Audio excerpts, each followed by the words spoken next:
Hello and welcome to a special edition of Lectures of Fallen Wisdom, where I hear from one of the many listeners to this show, a man by the name of the Immortal Bandit, also more colloquially, Jordan. How you doing, man? I'm good, man. Thank you so much for having me on. Oh, it's really an honor to have on somebody that actually is getting something out of these lectures. So I never dreamed that anyone would get anything out of them. So dreams become realities, my friend. Yeah, so tell us a little about yourself and how you've developed, or what aspects of these lectures have you really benefited from? Well, to start, the Immortal Bandit came from listening to this show. The thought of immortality was not even a conscious thought in my brain until I started listening. I randomly typed in just occult on the Apple podcast there, and your show came up. As soon as you started talking, I started resonating. The biggest thing to start was just thinking of immortality and the breathing. I have been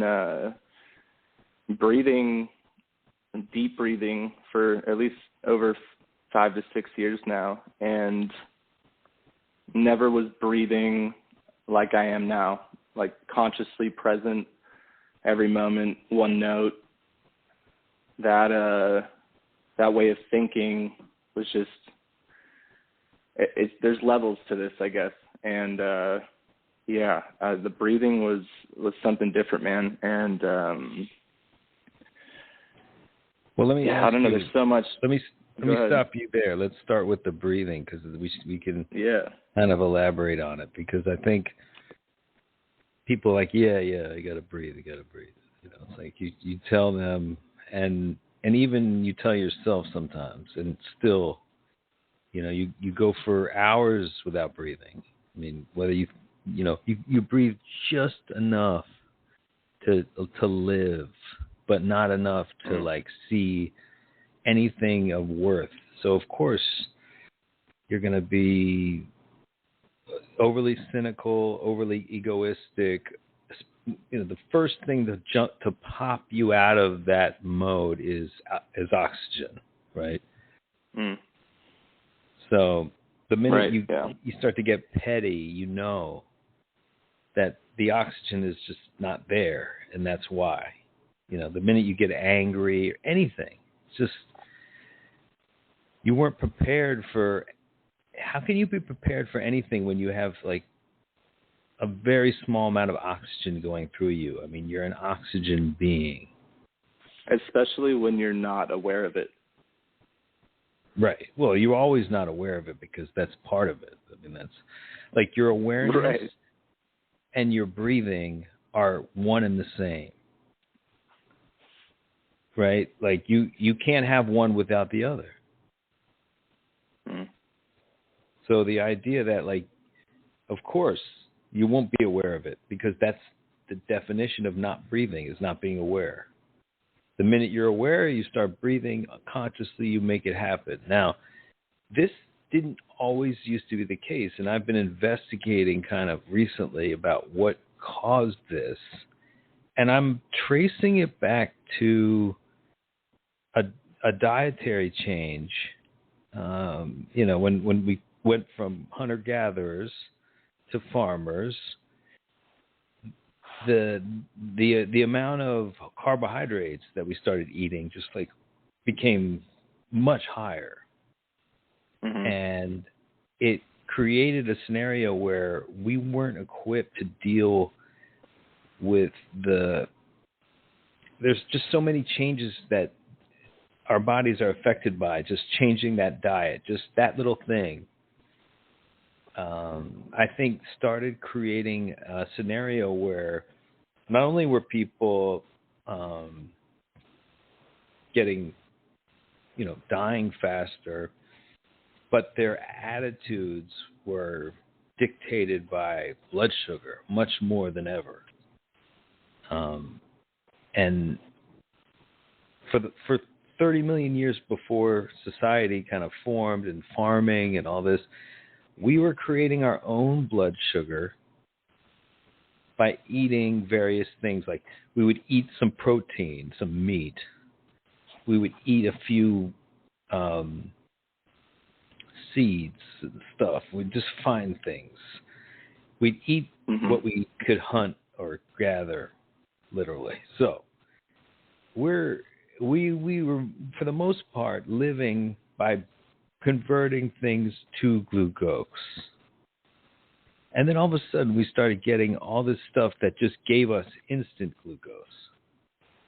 And the first thing that happens when you're taking in a lot of carbohydrates is like you get a fat behind in your throat, actually. You get a certain level of fat in your throat. And that cuts off the air. It actually turns you into a mouth breather.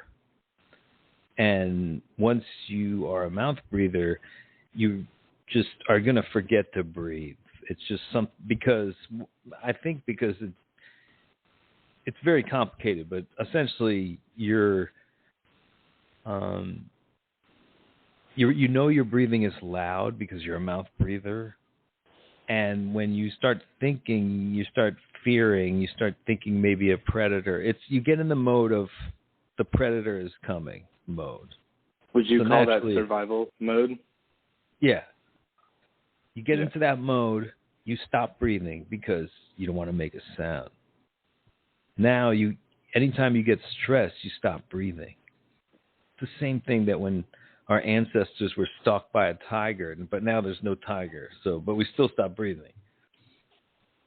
But it happens more easily because with the swinging of blood sugar, you're going up and down. You're like on a roller coaster ride of emotion all day long.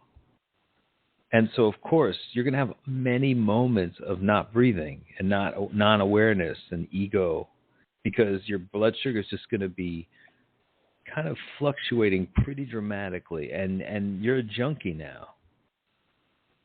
Like, that's what's happened, is like most of society is running on pure glucose. And it doesn't matter if it comes from even the most whole of grains. You're adapted now to that way of eating, not the old way, the new way.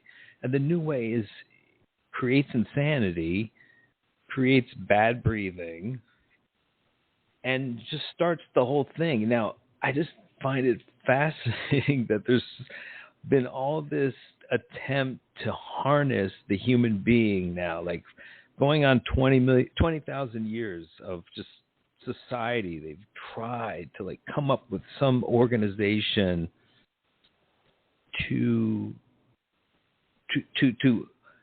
hem in the insane human that is created by this diet.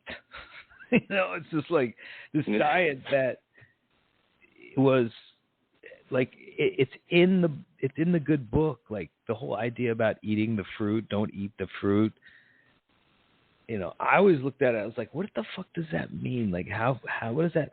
How can I make sense of that in today's understanding? And all I can think of it is like, if you eat that, you're gonna love it. You're gonna start farming it. You're gonna eat a lot of that, and you're gonna go insane.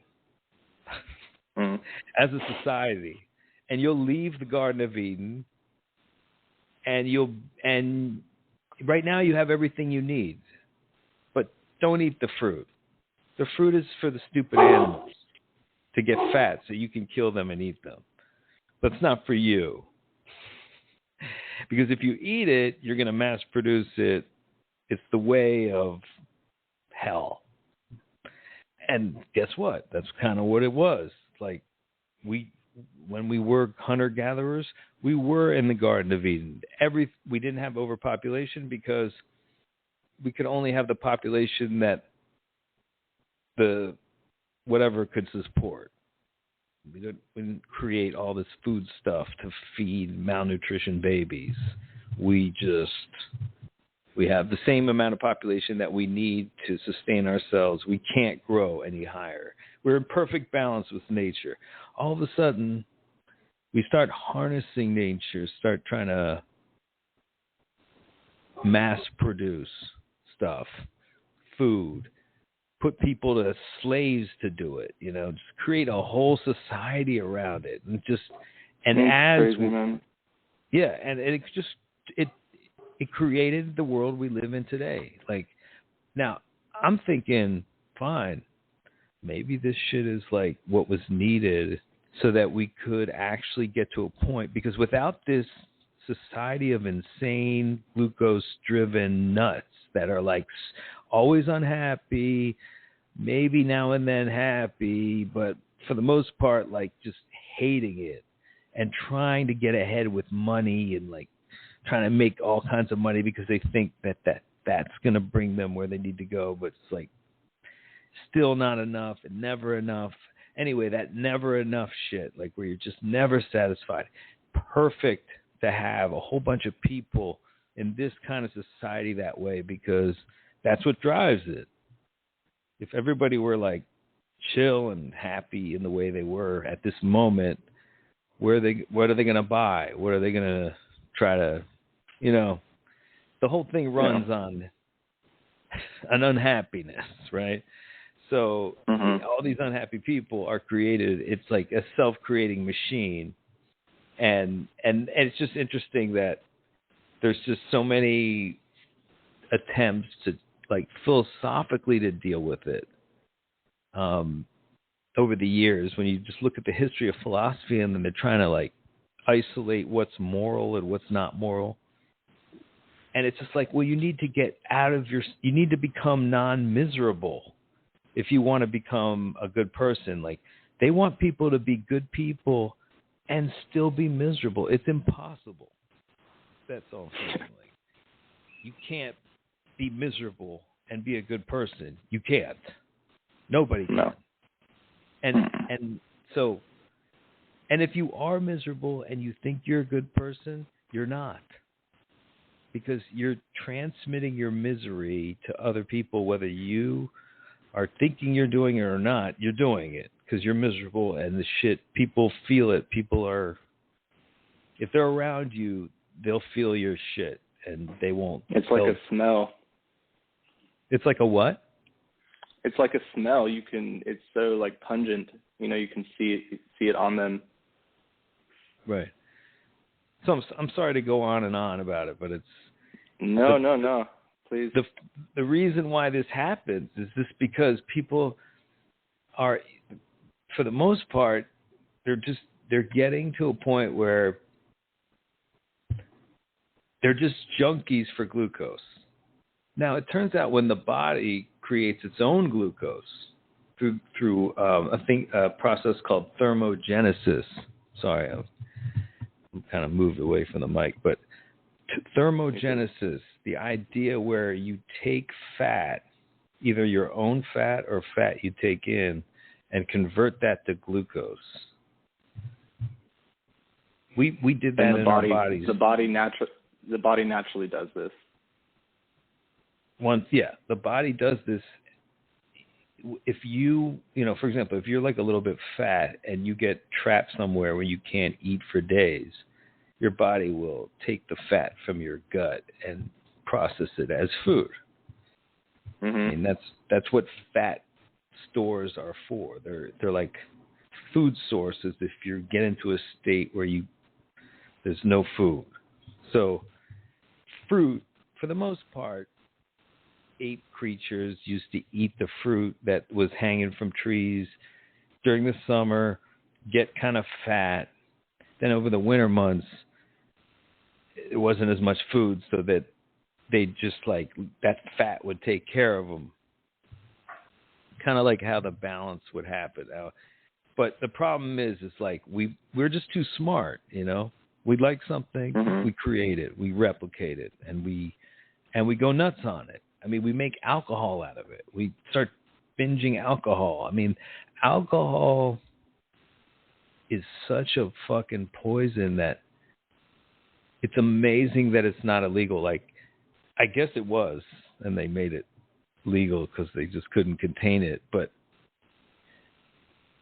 that's because they kept all the other carbohydrates. You know, it's like you need to have alcohol if you're fucking getting thrown back and forth mentally with blood sugar. And what it does to people's minds is it just shakes their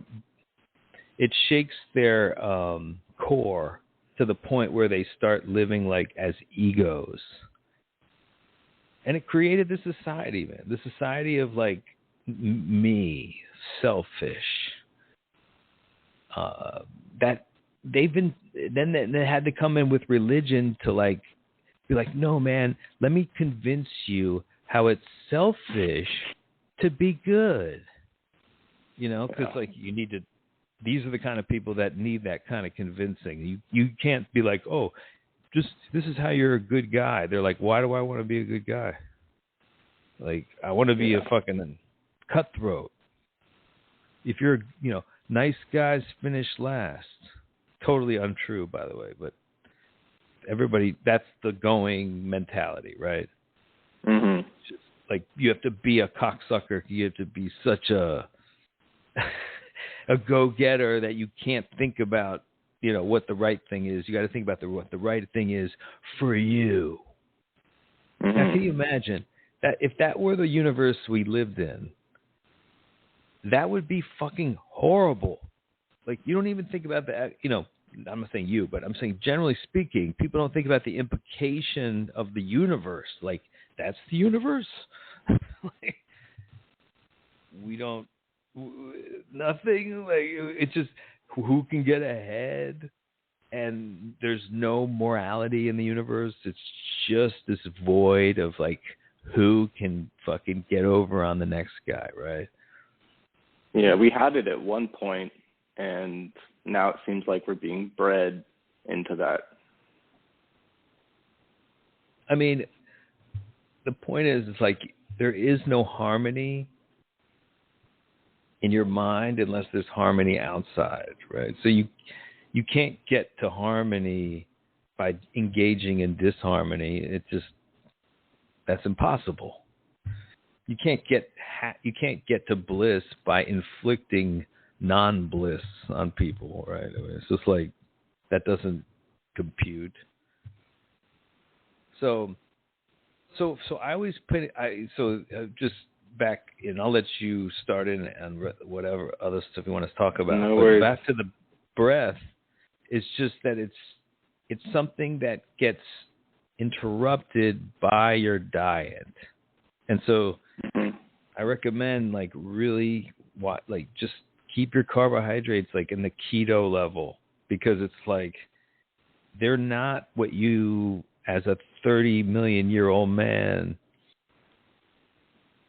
because that's what you are. You're a 30 million year old animal, and like for most of that time you weren't eating all these breads and stuff. Like you were eating mostly meat, really.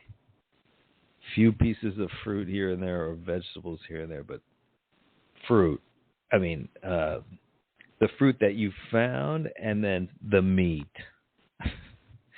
Now people are like, what about vegan? I'm a vegan. What are you? Are you anything? I was vegan for 4 years, and it started with, a service to the animals, and it was really factory farming, which is what I had a problem with. And then I started doing research on hunting and, sustainable farming, and I realized there was another option, and my body was also just craving it. As soon as I went back, my eyesight got better. I started sleeping sound, no more waking up every 3 hours because I just wasn't grounded. I'm literally now just on the paleo diet, so it's just clean meat and veggies, and incorporating that with the breathing has allowed me to make breathing a conscious activity. I got off of coffee. no more sugar, just through listening, through here and actually trying to implement it, and it works. It's right. Hard. It's definitely hard. You're constantly tempted, you know? It's hard until you kind of like resolve it, and you're just like, no, you realize it connects up with your mood. And it's just like, why do I want to do that to myself, mood-wise? I know it'd be great to taste this cake or whatever, but it's like a few hours later, like, you become a semi-sociopath. That's the problem. And then in that little gap time of like a half an hour or even an hour, you'll do something that's totally out of character for your soul.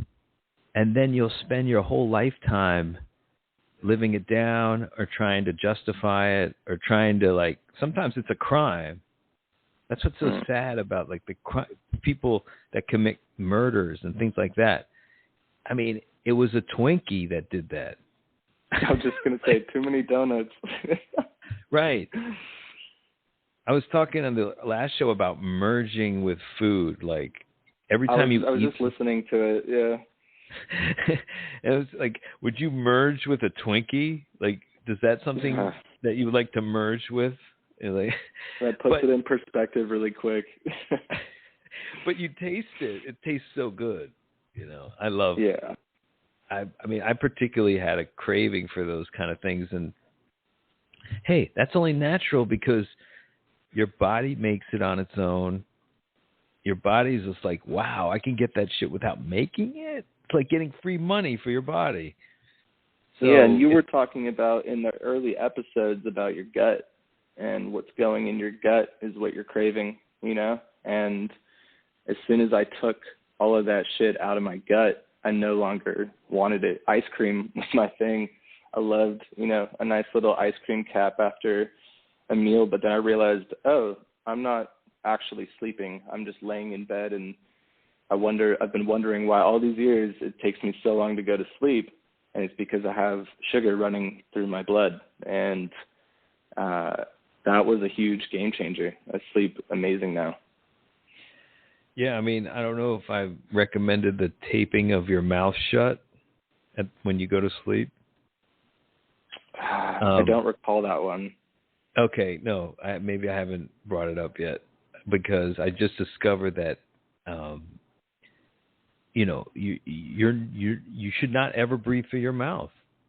That there's certain little aspects of nitrous oxide that come from breathing through your nostrils that you don't get from breathing through your mouth. So when you sleep with your mouth open, you have a bad sleep, and it actually wakes you up. You snore. All these bad things happen. And I've actually changed that with meditation as well. I've been doing in through the nose, out to the mouth, and then I've changed it to in through the nose, out to the nose. And there seems to be this reserve tank that's just being harnessed. I don't know how to explain that, but I feel like I'm just reserving more power. And the breath, using your mouth takes up way more energy than needed. Well, it's also because the air, when it comes in, it just hits the back of your throat. And then it has to kind of make a sharp turn down. But with the nose, it has this very aerodynamic U-turn that it does. It goes up, and then it goes down, straight down into your diaphragm. So it goes up your nose and then goes straight down into your diaphragm, whereas in your throat, it kind of comes and hits the throat, kind of loses momentum, then tries to go down, but it goes just to your upper lung. So your nasal breathing is more connected to your diaphragm, and it also adds other chemicals to the oxygen. It adds nitrous oxide, which will naturally make you happier. Now, all this stuff we're talking about, like why you should breathe, why you should avoid, too much carbohydrates, is because you're trying to get to a point of you're trying to get to the even keel, state in your mind so that everything else follows from that. You don't need to come up with some elaborate way of living once you tap into that, right? Because you're just like walking around. That's what Jesus Christ, that's where he was. Like, that's why everyone was like, who is this motherfucker? And it's just like a guy who feels okay. He just feels good. That's it. He feels good, man. And they're like, this guy, he's a prophet. And it's like, no, he's just like, he's a witch. He's a witch. Whatever he is, yeah. It's always the most, and it's usually the more charismatic people are just, their happiness level is just a little higher than everybody else's. And yeah, it's like the bad, sorry to interrupt, but it's like it's like when you can send someone's internal negative, it's like you can send someone's internal positive just as well. Absolutely. So you're just looking at, I'm always trying to find the angle of how to create the bliss inside of you. And the problem that I have, and maybe you can give me advice because you could have tried to apply these, is that I know a lot of these lectures of fallen wisdom, they come out of me.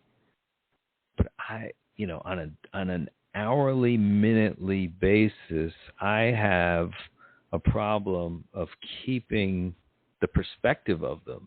Even though I'm the one that they're emanating from, I still, I'll be in moments where I'm letting myself get annoyed. I'm indulging in it.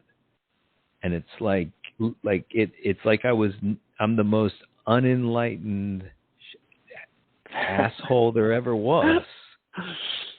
So I know that feeling well. You know what I mean? Like, you can go for weeks just being so spiritual. I remember I had, honestly figured out enlightenment.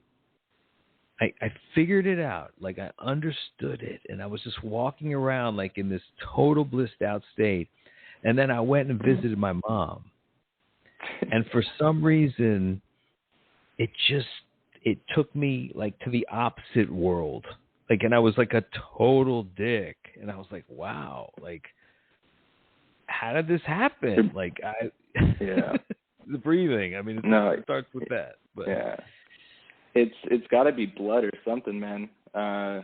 There's, for me, when I the classic Ram Dass saying, if you feel enlightened, go spend a weekend with your family. It's literally what you went through. It seems like we have something to prove with blood-related members. I don't know, I can be the most enlightened guru to a stranger, because I have no internal connection with them. It's more surface in that first meeting, but then someone your entire life that, they kind of know you really well, there can be this defensiveness, this wall that just flies up way quicker than with someone you don't know at all, which is weird, but that's just through my experience. But I found, I really just back to breathing and trying to just stay conscious of that breath, even in those moments, being aware of those trigger moments when I think really taking out the sugar and the caffeine has allowed me to be very aware of when the doors of a trigger open, and instead of just running through it, I'm now able to veer off or even choose to just remove the door like it was never there. And that's just through, having an even keel throughout the entire day. And I tell people, and I got this from you, anything that brings you up is going to bring you back down at some point and probably double the amount that it brought you up. And for sure, as soon as I removed all that, it felt easier to choose what emotion to dive into. And that always seemed to be either love or fear. Every, step and breath we take through life seems to be either a choice of love or a choice of fear, at the root of it, at least. That's so true. But ultimately, if you're in bliss state, you just naturally choose the non-fear. And right. as a child, you're in the bliss state for a while until you get fucked with, basically, by the adults, and they transform you. They kick you out of the bliss state through their own. I mean, just basically giving you their shitty perspective. Yes. And so, but what I noticed with family members is that you really need to have a game plan in terms of, like, if you're feeling great, there's a tendency, if they're not feeling so great, to try to make you not feel great too. Just it's not conscious. It's just a natural, if somebody's a little bit annoyed, which most people are walking around a little bit annoyed all the time. And they could be the nicest, coolest person. It doesn't matter. If they're annoyed, sometimes if they're really nice and cool, when they're annoyed, like, they're monsters. You know what I mean? Like, that's the thing. It's like, so it's still in there.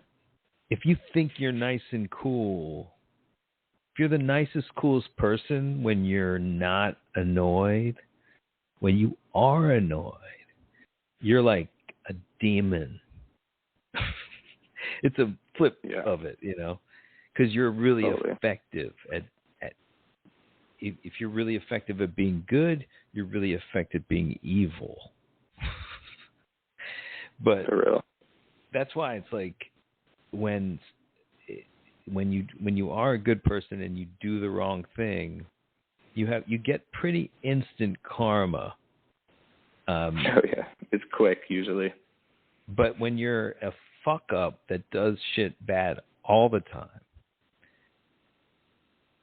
it's more like, and I think this is worse, but it looks like them getting away with shit, but their karma will just come when they least expect it, down the road, not instant, and it'll seduce them into thinking, oh, I got away with that shit.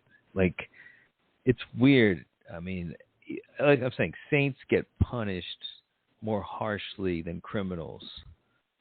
And that's what I've noticed in the universe. Have you noticed that? Yeah, it seems like the bad guys have more guys on their team. And it seems like they're lost. Go ahead. There's a lot of lost souls. They're so lost that what's happened is they're being driven like a spiral down into the rungs of hell. They're like, that's their process. So you look at somebody who does bad things and you sometimes see them getting away with it. But that's like actually part of the hell they're in. Like, it would be good for them not to get away with it. Like, personally, for their soul. Right. Instead, they might think about it,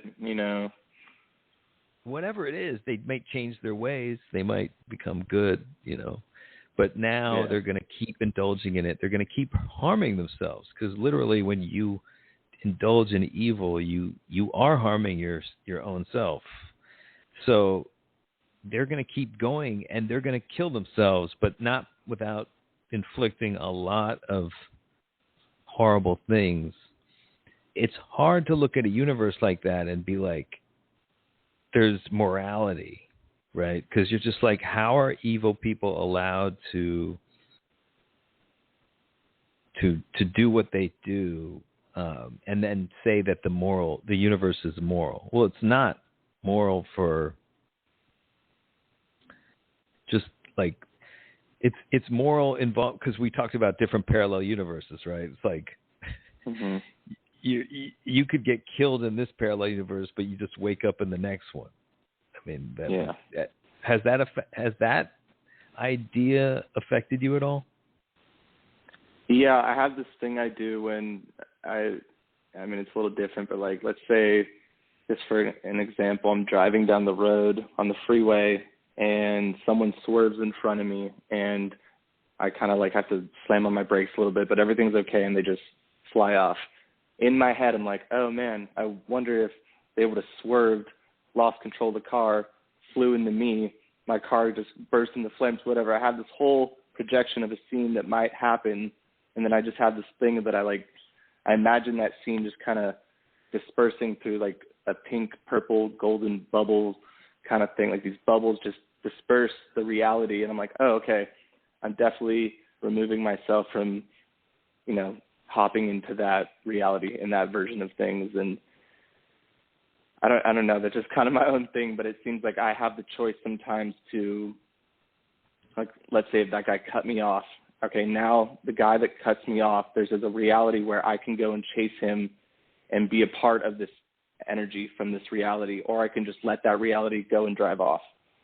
Right. That's kind of how I look at it sometimes. That's a good one. I mean, essentially, you did die, at least in one parallel universe. Or many. But at least one. And there's also at least one that you lived. Mm-hmm. And so when you understand that, you really understand that from your perspective, you will never die. This is the aspect of immortality that kind of is like, even people who, even if you don't believe in it, this is what's happening. You're never dying. You can get super old till you realize it. I don't know why you have to, but to me, it's like you might die in one universe, but there's always at least one where you didn't, and that's where you go. And there's usually more. You can fluctuate in and out of that momentarily? Or is it just happening and you just, I don't know exactly what you're asking, because I look at it more like if you can leave a corpse in one parallel, but then from your perspective, what happens? You just embody another parallel where you're alive. So I don't know if you can travel back, because you would be traveling back to just a corpse. So I don't think you could come back and then reanimate your corpse. I guess I didn't mean not as much as going back, but maybe left or right. If your path is straight and you just keep going left and right, and it takes you longer to get to that straight if you just went straight to the destination, whatever the destination may be for that example, but you're going left and right, so it's almost detouring you out of realities that you maybe want to stay in that one that feels good, which is just the bliss state reality. Okay, now you're talking about when you get to a certain level with oxygen, where if you can get your oxygen level over to a super extent, you start to go into the high oxygen parallel universe. You're talking about that, yes, right? That's another version of this idea. There's life and death parallel universes, but then there's levels of consciousness parallel universes where if your level of consciousness is super high, you're effectively in another universe than somebody who is, even you're standing side by side with them. They're in a whole different realm. So yes, if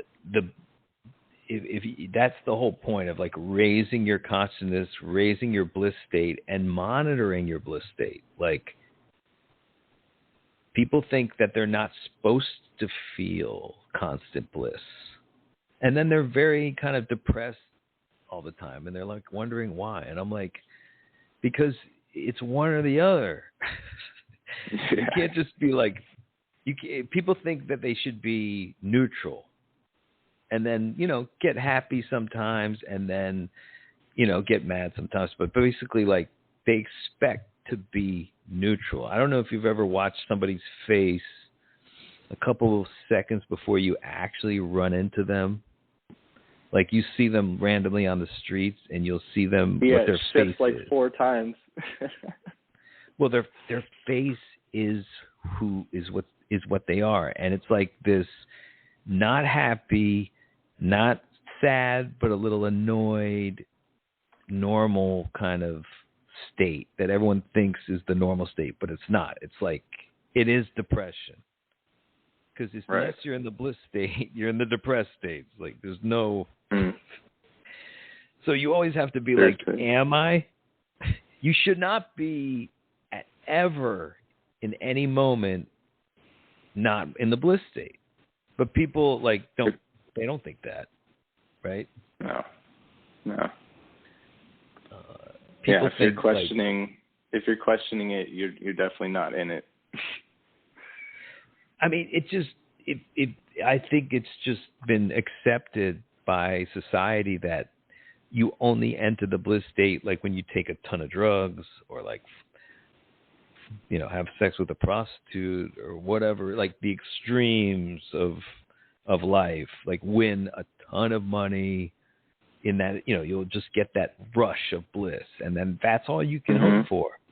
And like life is about like tying goals to, or just tying the bliss state to goals and being like, well, if I accomplish this goal, then I'll be happy. And that has, like I said, ruined people's lives. And because they get to the goal, they get a little burst of happiness, but then it's over. Then it's just like they have to go back down. And it's like, what is that? Like, how do you live like that? But as much as we tell people to breathe, if they don't get off the glucose train, it's almost impossible to. That's what I was finding out. Like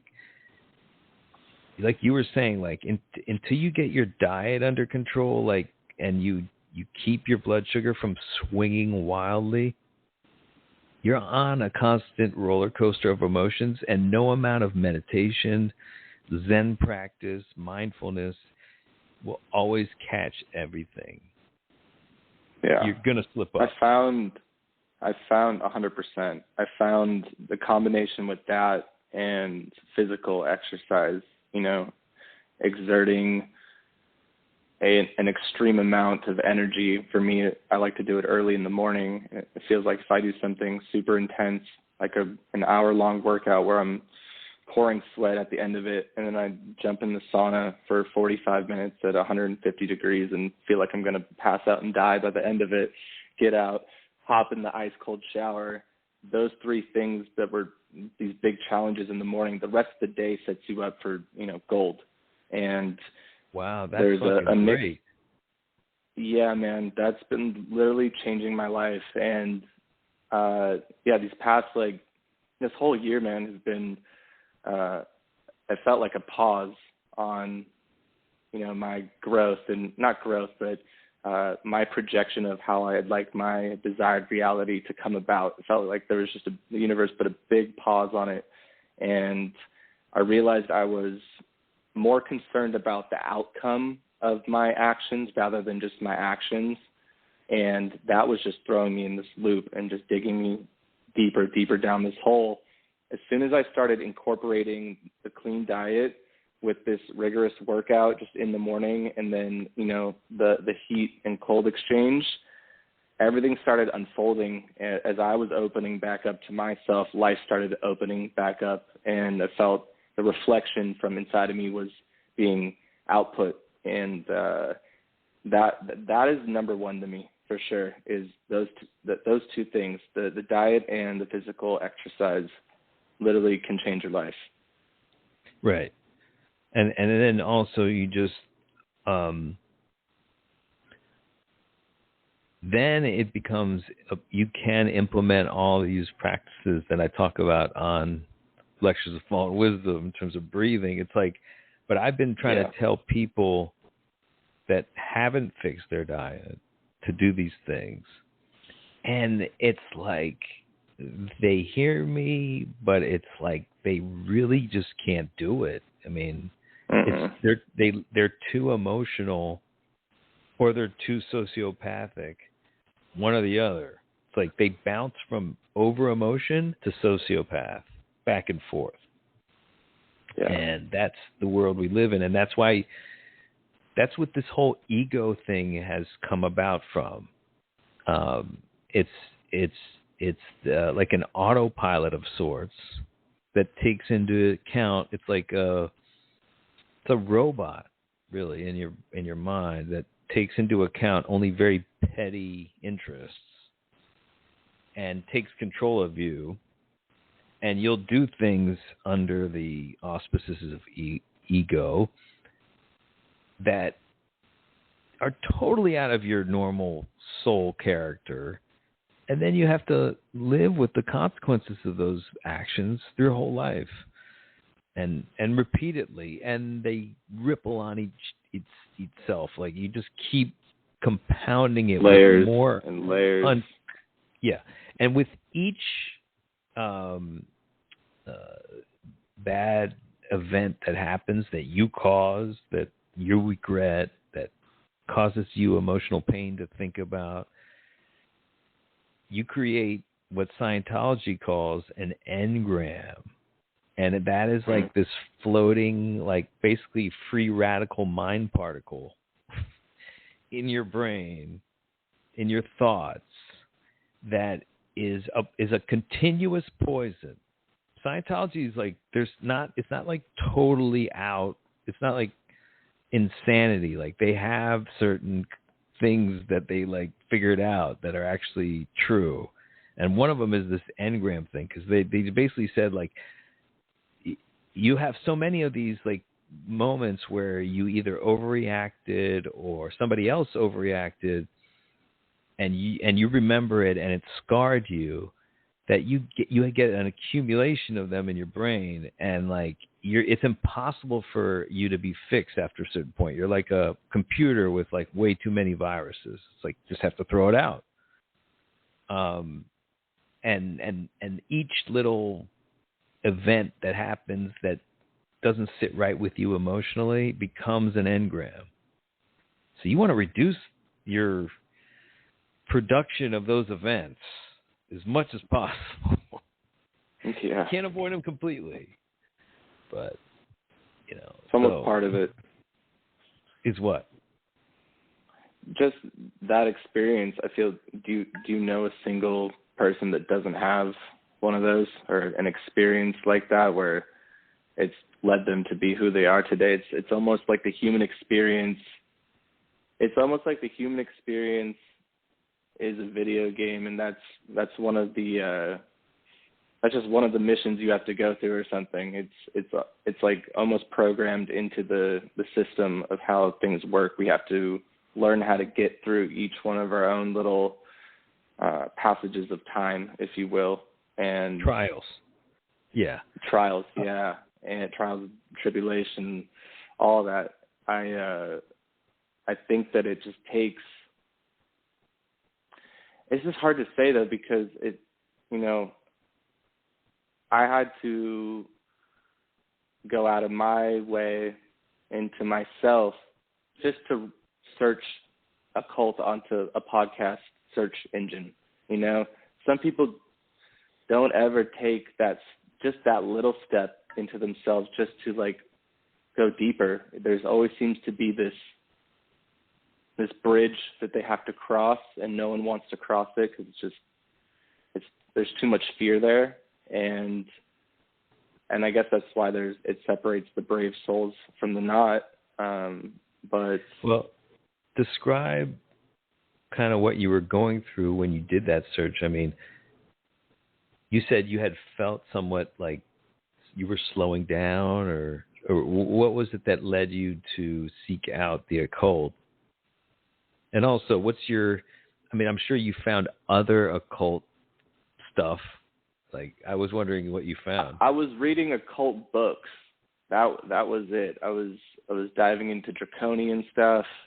A lot of Kundalini serpent energy, but on, the darker side of things, if you will, black magic. I went through it all. Yeah, and just, I don't know, I was really just going through books, and then I was like, man, I wonder if people are talking about anything like this, and I had just a thought. Something put that thought into my brain to search that, because I was just getting into podcasts, and this was like not 4 years ago. This is probably 2018, 19, probably more 19, and yeah, I have a reminder on my phone that I get every morning that I've had for like 2 years. It says "Stay Immortal." Every morning I get that little flash, "Stay Immortal," and that's, dude, for real, man. And I feel like little things like that keep me focused on the monitor of the breathing. It allowed me to have a monitor, or at least be aware of it, that I have one. And well, you connected them. You connect them. That even my mind doesn't connect them yet. I mean, so that's a step beyond me that I haven't gotten to yet. So that's great, because they are connected. Thank you, man. They're the same. Like, you can't have one without the other. Same thing with bliss. Mm-hmm. Like, bliss is breathing, is immortality, is bliss, and on and on. And that's another thing is, like, and I've talked about this on the show, is the molecules in your body, like, they've agreed to be with you for the long haul. But you better give them some bliss, man. Yeah. Like, don't let yourself feel like shit. Like, that they don't want to feel that. As soon as I started doing that, they don't want to feel that at all. And as soon as I stopped letting them feel that, I haven't gotten sick in over 5 years. Oh yeah. And that was just through breathing, and no change in diet or anything. It was just more intentional breathing, and that, I've been good for a minute, and that's just being in touch with that. Were you in depression? Were you having problems with depression? Not as much as I was this year. It was more circumstantial, and just,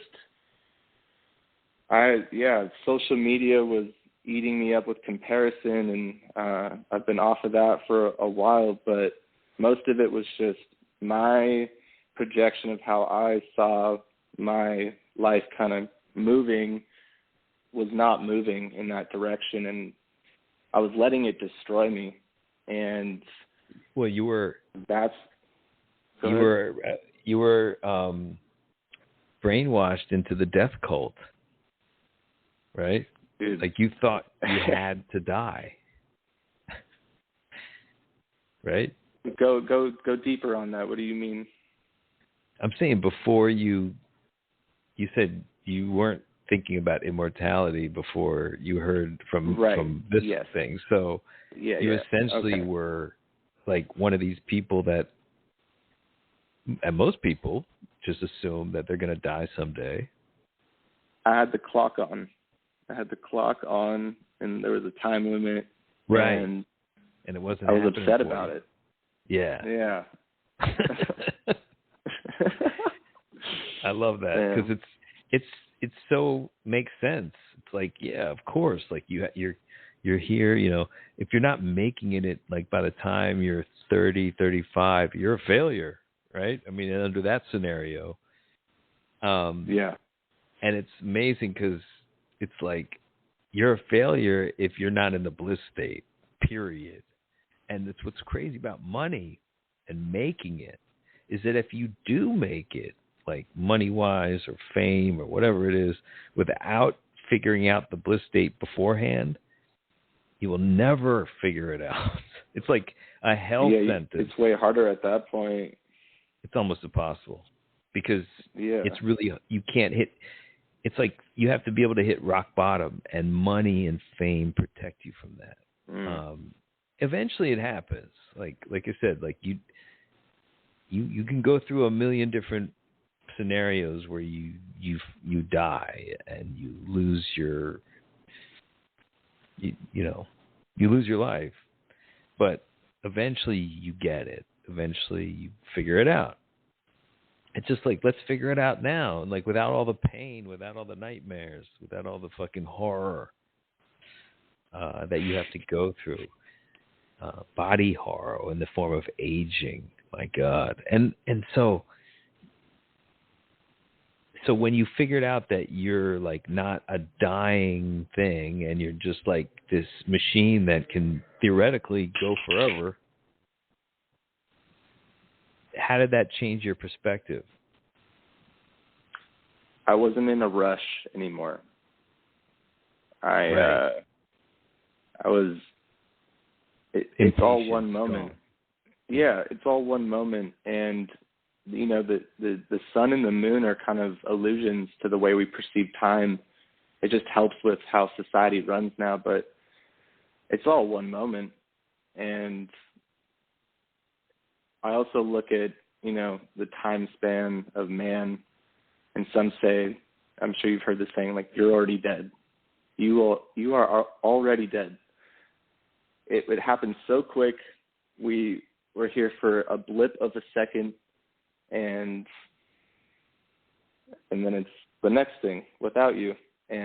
But that without you, you know, that's the thought my ego's going, without me, because I'm something, and I need to be a part of this thing, but still need to be singled out somehow in some fashion, when really you're just a part of it. You're along for the ride.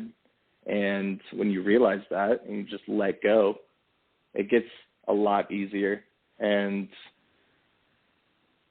that you said it in the early episodes, probably like a year ago. It was about just removing thought, you know, and we were talking right. about disengaged thought. And that was, I should have added that to the things, but that literally changed my life, dude.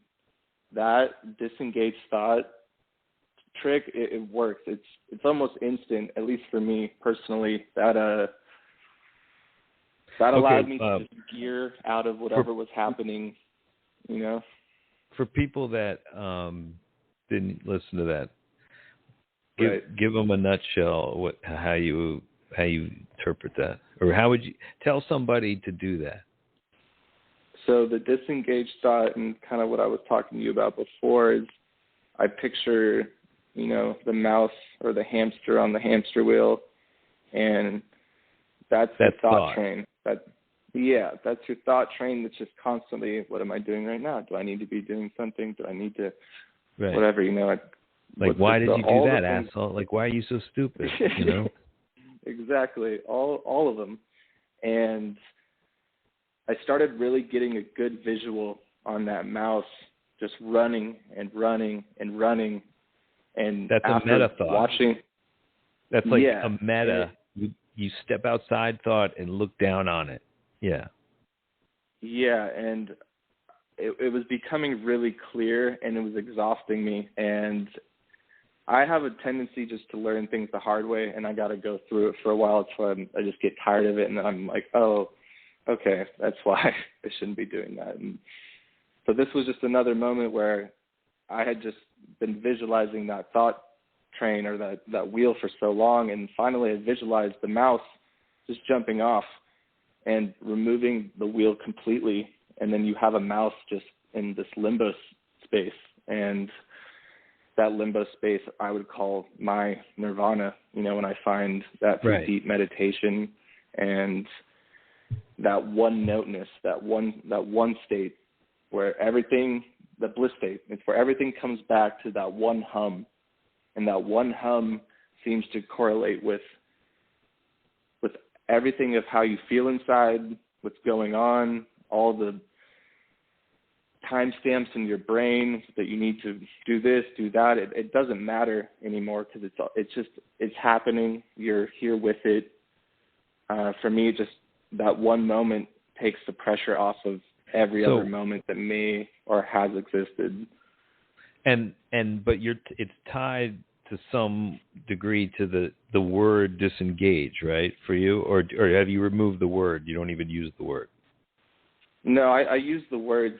The vocal representation seems to be, for me, a little bit more powerful than just thinking it. if I can vocally say it allows me to, if anything, jump into that reality of we're now with the disengaged thought, bliss state. So it creates and you can feel it creep back in, but right. if you have to say it 10 times or 100 times to get there, do it. Right. So for those of you who didn't hear it, I recommended that if you see your mind kind of chattering a lot and like there's a lot of thought going into it, like don't engage. And so I basically say disengage. And it's sort of a command that your mind basically not engage in random thinking but this new thing with the mouse and the wheel, it's great because I love it because it gives you something to focus on. It gives you something for your mind to do, which inherently takes your mind off the thinking train and onto something above it. And so it's fucking brilliant. And thank you, man. Yeah, dude, it's like, I'm going to use that in my own life because please do. I say disengage, but then I'm right back there like 2 seconds later. So that'll be a way to keep myself there. Now, what I wanted to emphasize though was that the whole thing about bliss is that it exists. It gets papered over with thought. Like, it's like the minute you remove aimless thought, bliss just automatically arises. It's not some mystery destination. It's just covered up. And you have to get rid of the cover, which is thought. And thought, it forms this prison around your head, basically. It doesn't let bliss in. It's like a barrier to bliss. And so you have to break down that barrier. And you have to do it on a constant basis by being conscious that it's there. And the minute you call it out and see that it's there and see that it's independent of you and not actually you, then it starts to fall. And then you start to feel the bliss. The bliss just starts to come in. You're letting it, you're opening the door. And it feels great. Right. By not having, wow, somebody else is calling in now. Let me see if they want to talk. Right. Hold on. Hello? By not having, hello? Somebody else is calling in now. Let me see if they want to We got talk. feedback. I think they're just listening to me. Anyway, I just tried to answer your call, and then I heard me like a delay because they're listening live. But anyway. It's you, man. It's Logan. Yeah. Well, okay. So we'll get into that in a second. And, we won't go too much longer because we've been going for a while here. But no worries. The main thing is that bliss is where you're living. You're in the Garden of Eden. The matrix is thought. And like now that this new Matrix movie is coming out, it's a good metaphor because it's like the whole of your like aimless mind is the prison that you're in. It's the thing that's keeping you from bliss. And it's the thing that's keeping you from being your most intelligent self, your best self, your non-procrastinating self. Like, you don't have to read all kinds of self-help books. You just have to figure out how to stop thinking when you're not intentionally thinking. And then, and the way to do that is through the breathing. The breathing cuts off aimless thinking and brings in oxygen. Very simple, and makes you happy, makes you start to feel good. But without the diet, we've said this over and over, without like a real attention to your blood sugar levels, you're going to find it very hard to live in choppy waters, choppy emotional waters, and maintain your bliss and your breathing. So sleep too, very important. And as you said, meditation. Now let's talk about very quickly about this cold versus hot stuff, because I've been doing cold showers recently in the morning, but I don't have the hot sauna, but I just go right in. I'm just like, let me just do this. And I've been doing it for like maybe the last month, and I'm finding that it's awesome. Like it's amazing. It just makes you, by forcing yourself to do it and going against your instinct, which is not to do it, you're strengthening a part of yourself that's like, you're basically creating a better scenario where you have more control as an enlightened being over your body. You're showing yourself that you are the boss and you decide. Instead of being just a passenger, you kind of gain a foothold, like for the whole day, by being disciplined to go in the cold. That's what I found. But you do it a different way. It's the same idea though. It's I don't know if you follow the guy on Instagram, Liver King. No. Okay, so this dude's a savage. He looks like a Viking, but he's got this whole thing of, it's basically just earning your meals, earning the day.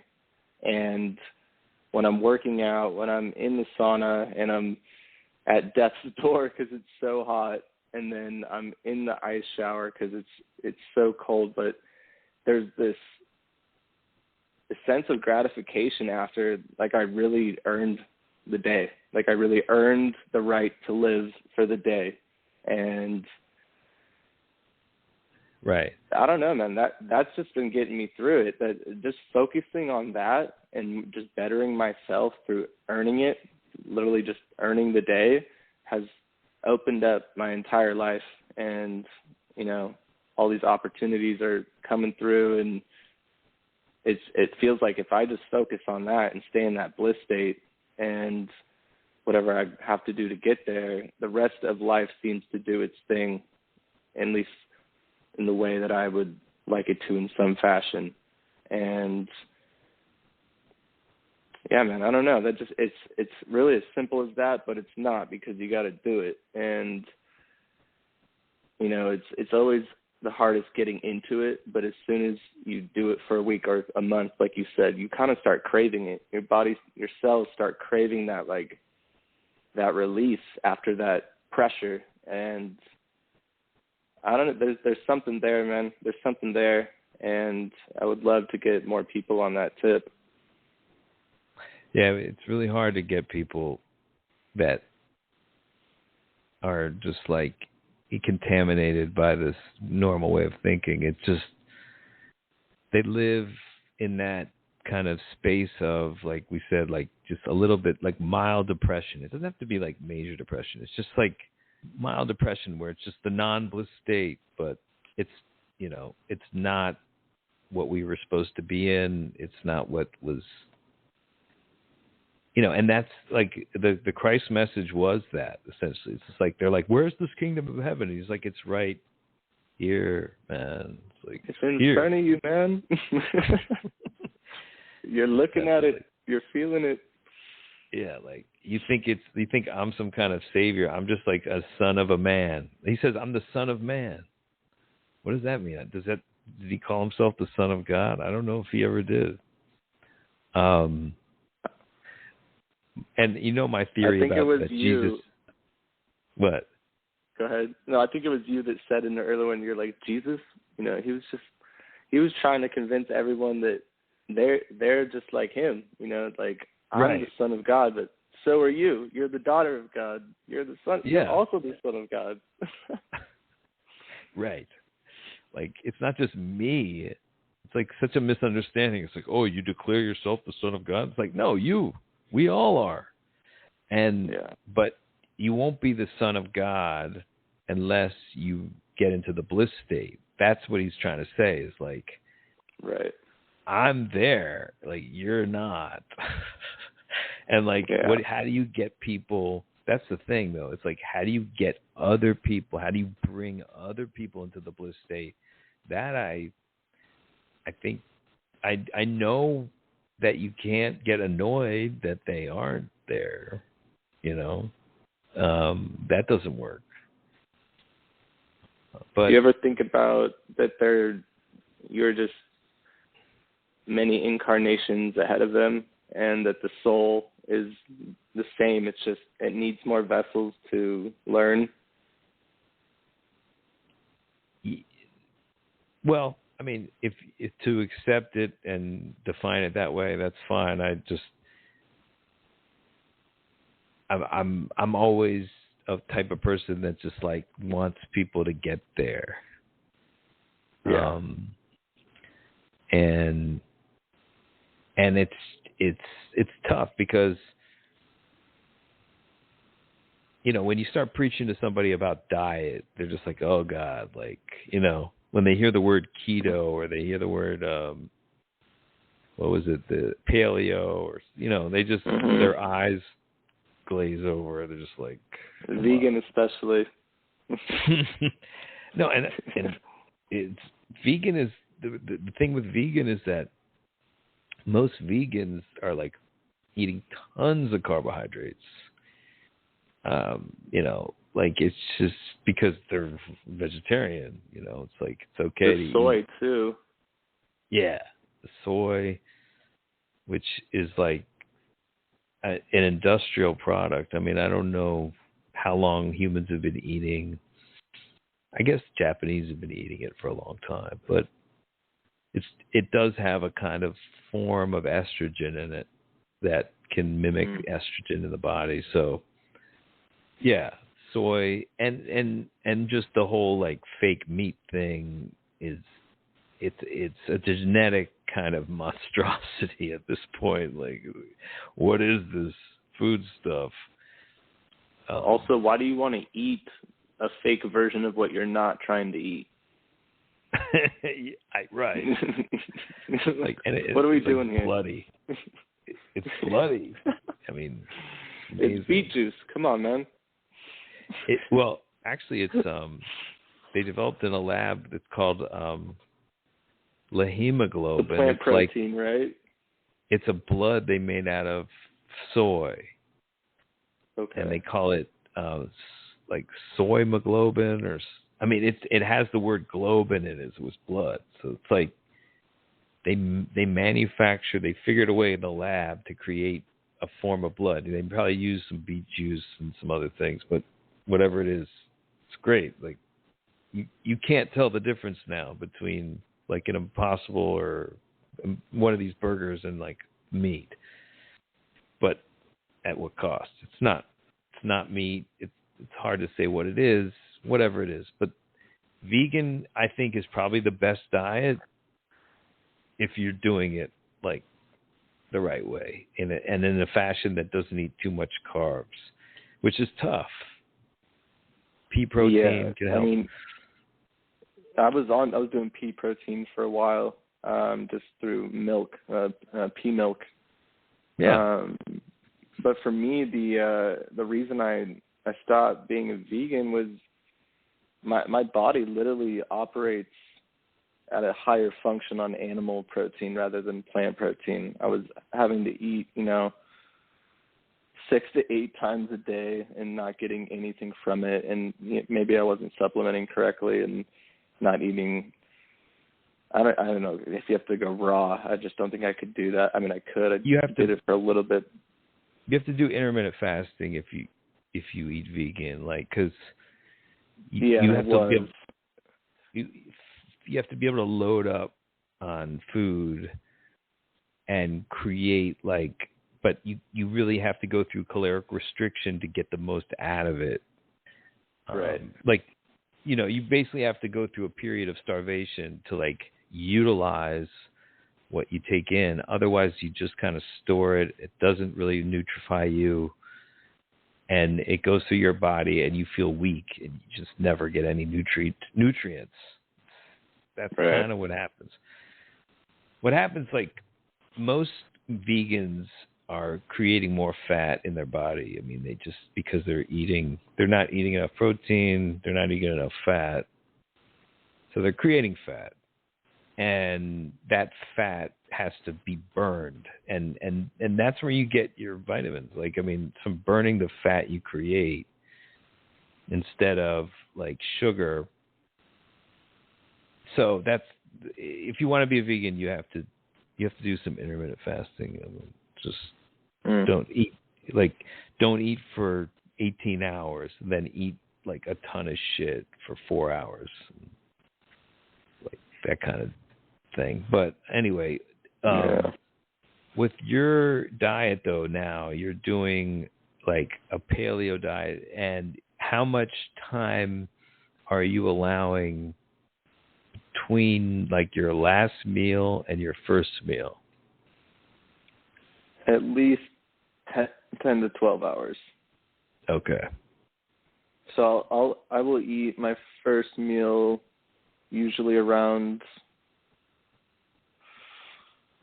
I don't know, it depends. It varies from like 11 to 1, depending on what I'm doing.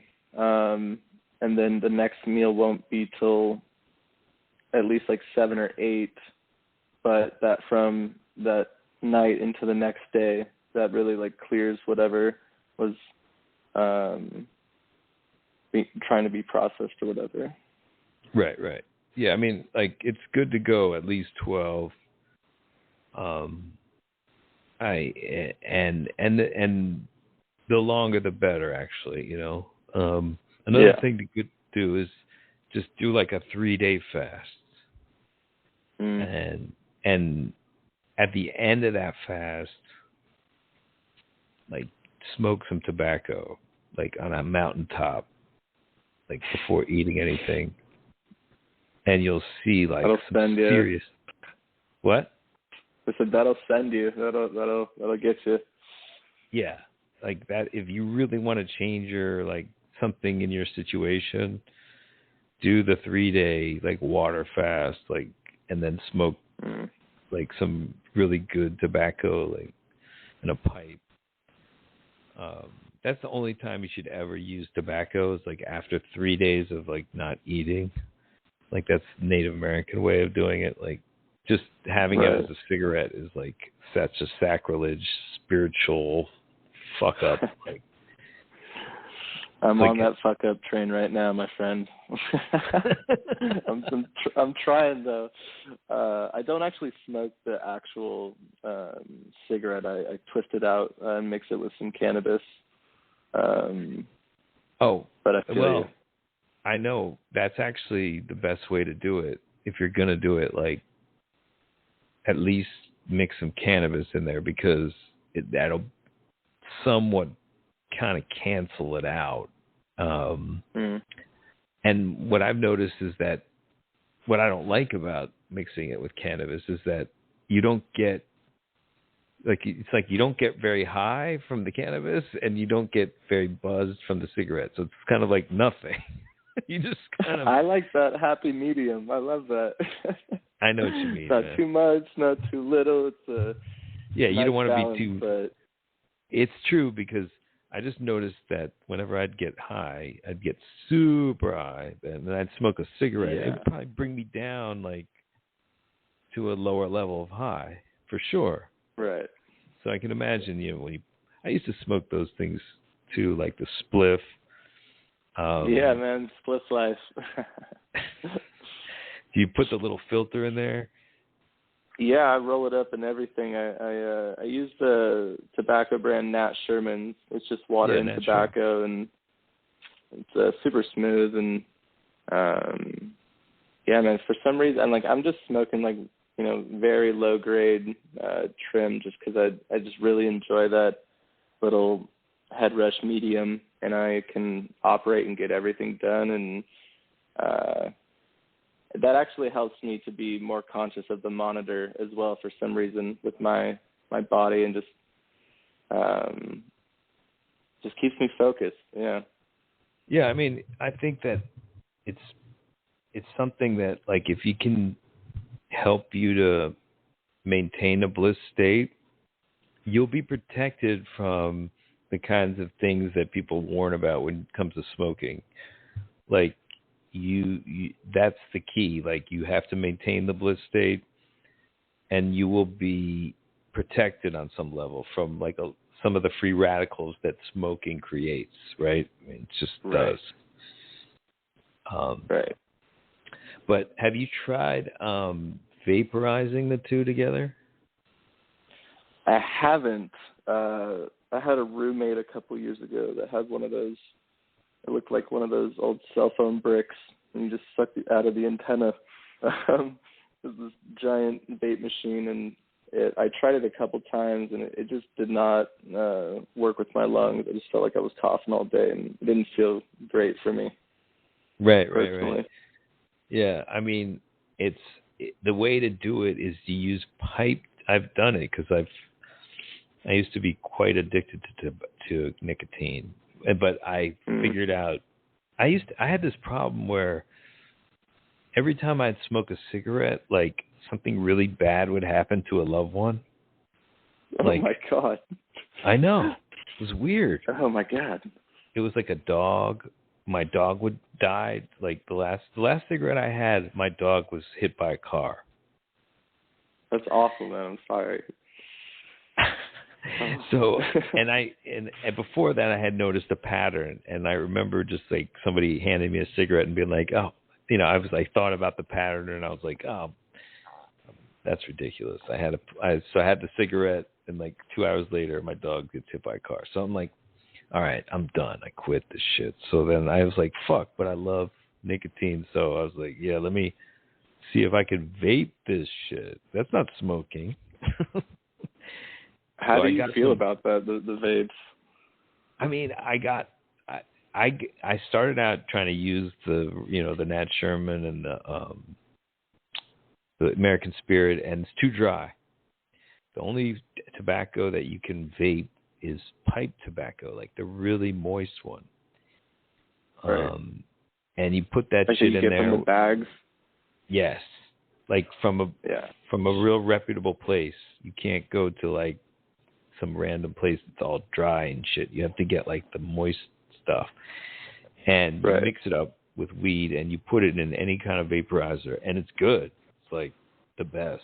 I became so addicted to that that I was just like, all right, I got to stop this. But look, if you're not eating carbs, if you're eating like a good diet and you're maintaining your bliss state, it's fine. I mean, at the time I was fucking indulging in it, I was like a full-on mess, like eating like whatever. Not. I'm 27, so whatever that means to you. Doesn't mean anything. I got time, I guess, right? I got time. Right.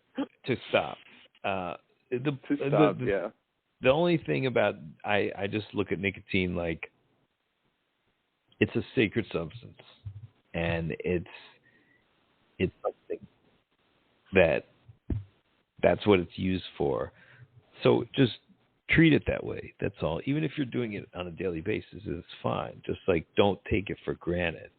Just of course honor it like a ritual. Like every time you do it, helps. Have you ever done rapé? Is that where they blow something up your nose? Yeah, it's the tobacco blend from the Amazon. Yeah. Yeah, after I did that, I felt like I felt this grandfather energy from that plant, and there was a sacredness that I connected with. And, every time I roll one up, there's that feeling I get. And, yeah, man, I think if you can use it with consciousness and not to dull, but just to, for me, it's not even enhancing. It just almost feels, I hate to say a part of me like that, but yeah, for lack of better words. I actually think it's totally fine for a person that is with the diet and the exercise kind of regimen that you have. I think you'll be okay. I mean, but always just like better to be as less smoke as possible. But we're just saying like you're already engaged in a very blissful practice. So it's not going to affect you like it affects somebody who isn't. Right. And also in terms of animal, I've said this on some of the shows, is like eating animals. It's like if you're at the lower vibrational level than the animal that you're eating, then you're actually going against the food chain. You're going against the natural order of things. Like if you're to eat this animal, you have to vibrate at a higher level than the animal. And then it will nutrify you, and it will merge with you in a positive way. If the animal flesh that you're merging with is merging with a lesser being than the cow, which a lot of people are, because they're just in their ego, they're not happy, they're a less blissful being, let's put it that way, than the cow. Right. Then that cow meat is going to kill them. So like that's the difference. That's how you kind of like. So you have to make sure that you're like, if you're eating flesh of another animal, like you need to give thanks for it, and you need to live up to it, right? 100%. Yeah, there's always Thanksgiving. It's always. I'm also visualizing the animal, doing its thing, living its life, and it's just gratitude. It's always well, guess back what? to gratitude. There's another version of that animal in another parallel universe that's living. I mean, that's where like you can kind of justify basically anything. I mean, it's sad. You can justify like genocide that way, which I wouldn't.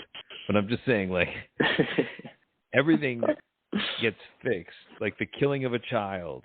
It's like, oh, well, there's a parallel universe where the child lives on. Sometimes you can actually get there. Now, maybe that's the question you were asking, like in terms of going from one reality to the next. Somewhat, yeah. Because we were talking about, I talked about one time, like, what if somebody close to you dies and like you'd rather they didn't die? Like, can you breathe your way into them being alive again? I thought it was theoretically possible. I've never done it.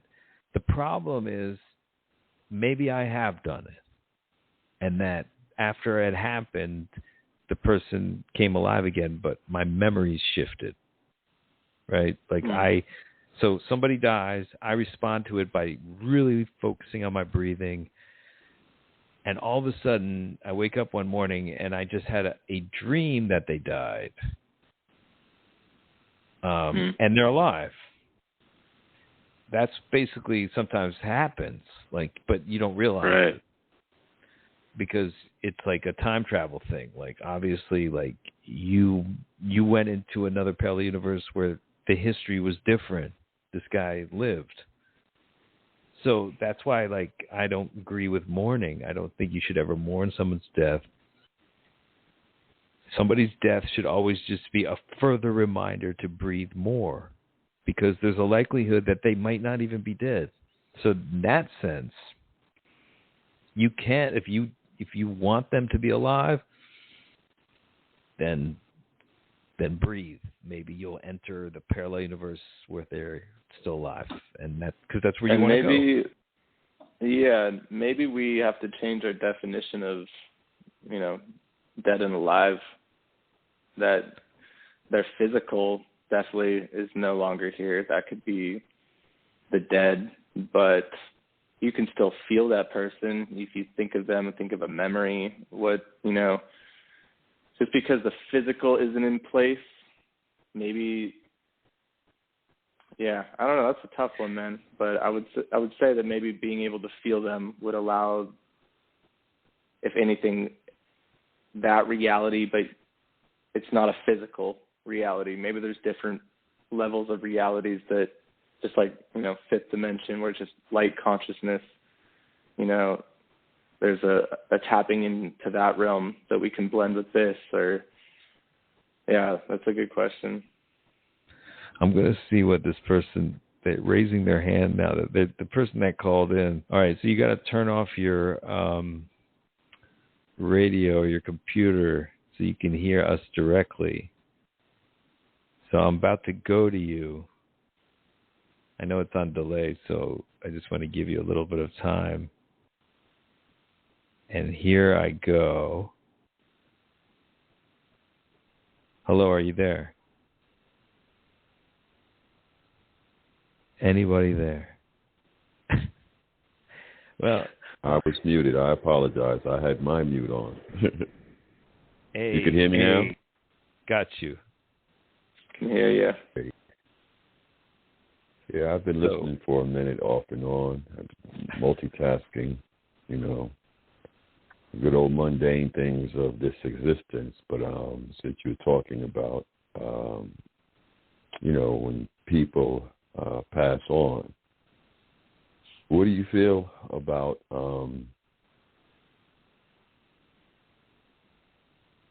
our existence as far as being in this flesh? We are spirits and souls clothed in flesh. So absolutely, the spirit world and the physical world is basically side by side. Well, basically, yes.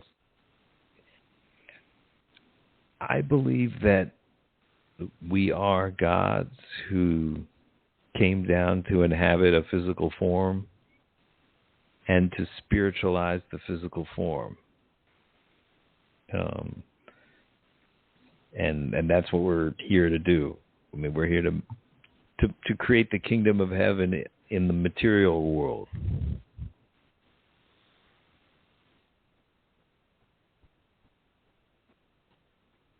What do you think?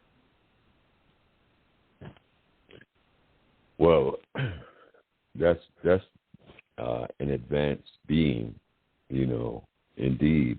Because as you were saying that, I was thinking about the populace, society and things, and that's the greater part of being, just like that's where that vibration of agape love and all of that is, because, if you're acknowledging that you're an intricate part of the all, then there's no reason and no need to do harm to anyone. But, there's so many things go on in this existence, and even to strive to speak to people on those kind of levels, it's just like, there's somebody that needs to be ostracized because, they really don't want to hear that, unfortunately. And that's another reason why there's so many challenges, and just like you were speaking on mournings and things like that. There's an old proverb that says you should cry when babies are born and rejoice when people pass on, because it's like, they're free of the flesh, even though, just like what you were speaking to initially, if an individual is living, in their higher self and demonstrating that, that's who they innately are, and they know that, and they're being that, then, the dynamics of the paradox of this world would definitely change immediately. Yeah. I mean, so it's your, I mean, we were just talking about how the only thing you really have to focus on is just making sure that you're in a bliss state, you're happy. And then everything will follow. Like you will behave as a god on earth if you're happy. Now, easier said than done, right? Like, oh, just be happy. It's like, but it's true. Like, you cannot be a good person when you're not in a good frame of mind, right? You just can't. Mm-hmm. So as much as there's like, oh, this code you have to live by, like, oh, just follow the commandments. Like, you can't follow the commandments. Like, if you're not in a self-created bliss state, you can't. You will fuck your neighbor's wife. You will kill somebody. You will harm somebody in some way. Sometimes like very minor, sometimes very major. But the point is that you're a dangerous person unless you're in a bliss state. So it's your responsibility to figure out how to get there. You cannot go out into the world if you're like angry, upset, sad, scared, depressed. You're going to be a poison out there. You're going to create the society that's so bad right now. It's like, that's just like so many people just poisoning it because they're not happy.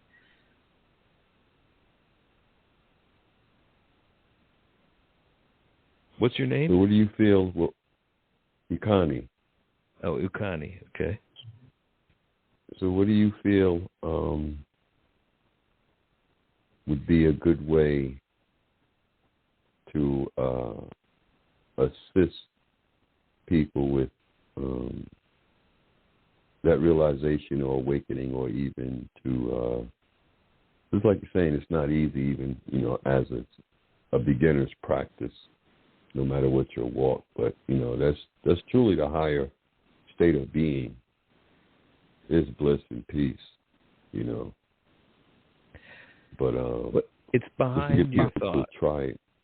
It's behind your thinking. It's like when you remove the thinking mind that's just thinking on its own, and you stop it, and you just say, you ask yourself, what am I thinking about right now?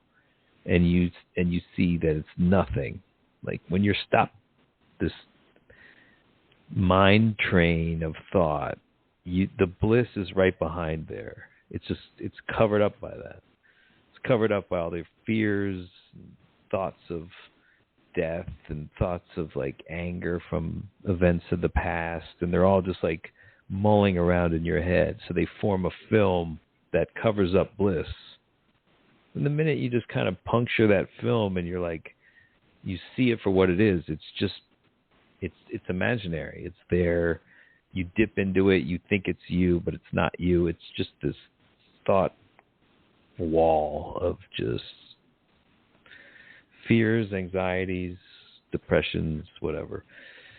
Once you start to see that is there, then your only job in this work is to get out of it yourself. Like, you can't get other people out of their non-bliss. Like, it's just impossible. And the minute you try, it's because you're letting their non-bliss state become your non-bliss state, and you're like desperately trying to like save them, and you're drowning yourself. So you have to make sure that you keep your bliss state up around people who aren't in a bliss state. It's really, that's the challenge.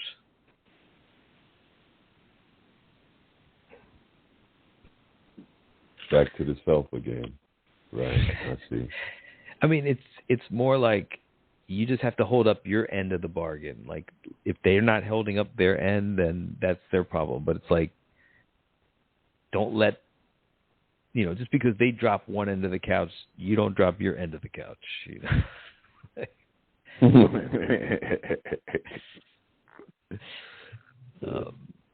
But that's interesting.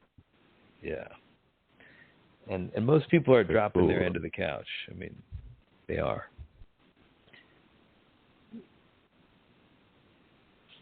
Indeed. So it's basically like, if you move, you got to either leave your furniture there or move it yourself out. Pretty much, man. That's it. So, you have any other questions, man? No, but I can really concur or acknowledge what you're saying, because I had a friend, he played music, played guitar, he played keyboards.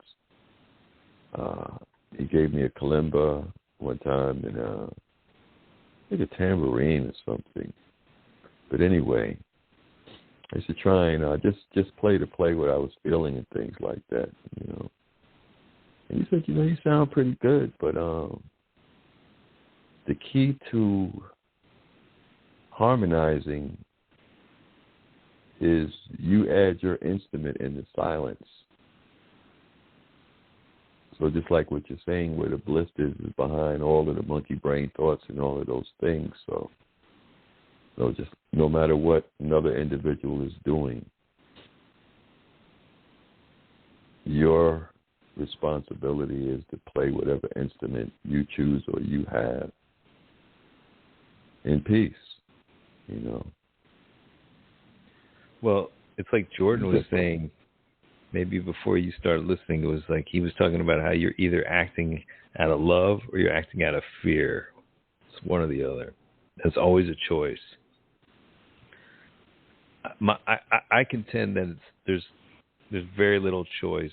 Like if you're not in a bliss state, you're going to act out of fear. If you're in a bliss state, you're going to act out of love. So the only choice you have to make is whether or not you stay in a bliss state or not.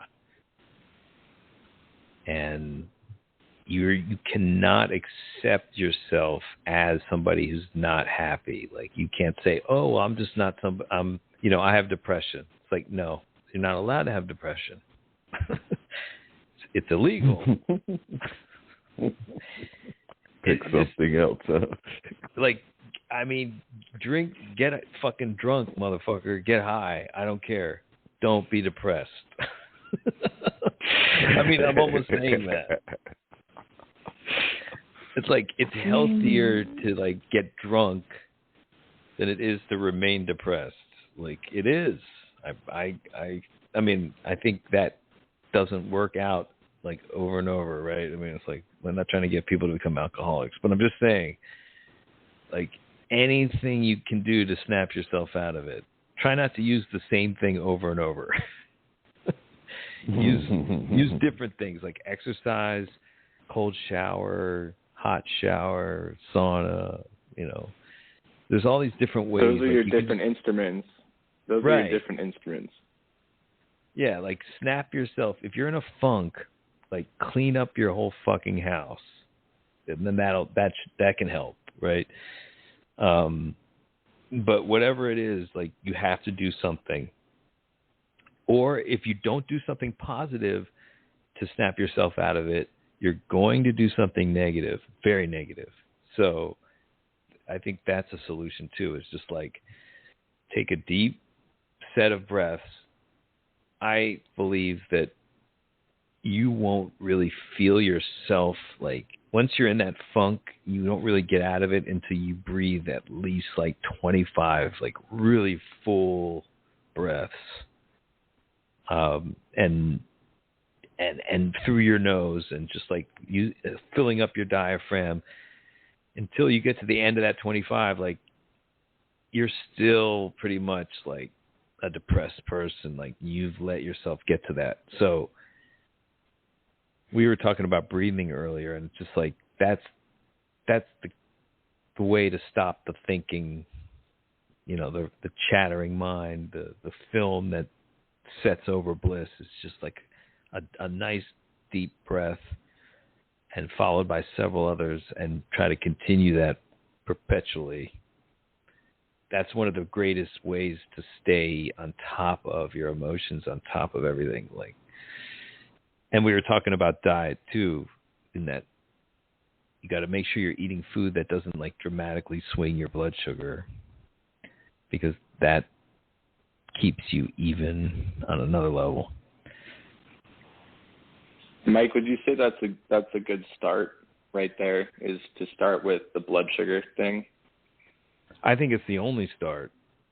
Only start. The breathing is like it works momentarily in different situations, but it won't be enough if you're not eating a diet that doesn't, a diet that keeps your blood sugar at pretty even. Like you shouldn't be actually raising your insulin levels like too often. In fact, probably never. I mean, I would say, because it's like your insulin goes up. The minute your insulin goes up, like all these bad things start to happen to your body. Basically, your body is like in a hyper state of aging and storing fat when your insulin goes up. So anytime you eat something that really raises your blood sugar, like your insulin raises up, and then all the things that are associated with aging start happening. And all the things that start being associated with like depression and anxiety, and that starts going on. So it's like, I don't believe you can just breathe your way out of that. I think you need to really look at your diet and make sure that you're eating like some mostly protein and vegetables and fats and like very low carbohydrates.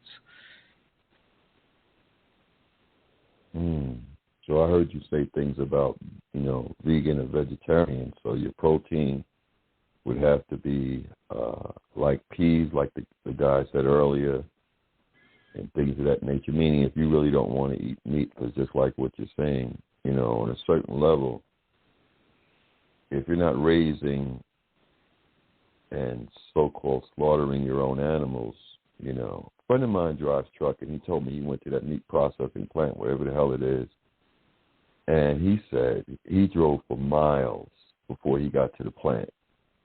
And on the way back, once he went through that plant, he could see the spirit of cows jumping and running and floating in the air, and they'd like basically come into the truck and look into his eyes like they're asking him for help. Wow. Yeah, because it's vicious. They lead all the cows till there's one cow at a time coming in, and there's these hooks that come down and pick up the animal. It's horrific the way they do these things. They're tortured. Yeah, all that energy is in the meat. It's like you're talking about the fear and anxiety 100%. And depression and all of those things. It is. And the fasting and things like that is definitely, a good thing to do also because, you need to give your body time out in a lot of ways, just like you're saying. You have a high-stress lifestyle. I don't care if you're a cop, politician, working a fast food restaurant. Comes a time when you need to sit down and just relax or be quiet or be still, even if it's just for 5 or 10 minutes, Other than that, you'll be living in chaos. And your body is, really being taxed. So I can understand exactly what you're saying. But I've been looking at that vegan lifestyle, and I think it is important. Anything you're eating is still consumption, and something is giving its life for you because everything on the planet is alive. Right. But, I feel it is better to become one with those things, plants, and, on certain levels. I love eating curry goat. I'm not going to lie. I love eating goat. I love eating salmon, kingfish, things of that nature. But, I think that protein thing would be a challenge. Yeah, I don't think there's one way to do anything. I think, it's, and just like we were talking about earlier, just with even just the tobacco and cannabis, you find what works for you if the bliss state is still intact. And if that's being consciously brought in more than not, I think it's a net positive. If you find your lane, then that you can make that, your golden road, your golden brick road. It's not one diet for, the masses. It's whatever gets your you diet, there. Yeah, it's your commandments, it's your instruments, it's learning how to play your instruments, not someone else's. You could be good at piano and someone could be really good at guitar, and you try and do guitar and piano, it takes away from actually just being really good at piano. And I think it's just a matter of finding what works for you. Yeah, because like you were saying, Jordan, you were saying you stopped using caffeine, and I actually did stop doing that while I was still like struggling with the diet. Like I wasn't actually I wasn't doing any kind of keto diet. I was just doing a regular, like normal kind of half carbohydrate. I was fasting, but I was still eating a lot of carbs. And I found that caffeine was just really messing with me. Now, when I got into a state of ketosis, started really like burning fat and creating my own glucose. Like I started doing the bulletproof coffee, you know, like you put like some MCT oils, butter, and like coconut milk from the can, like the real thick stuff, and then just some coffee. And like that was just like, wow, like that's like that. That's probably giving me what you get from the tobacco and weed joint. You know, it's just like it's just a certain combination of like ancient. I mean, these are ancient things like coffee, tobacco, like herb. You know, it's just ancient stuff that we humans have had on this earth forever.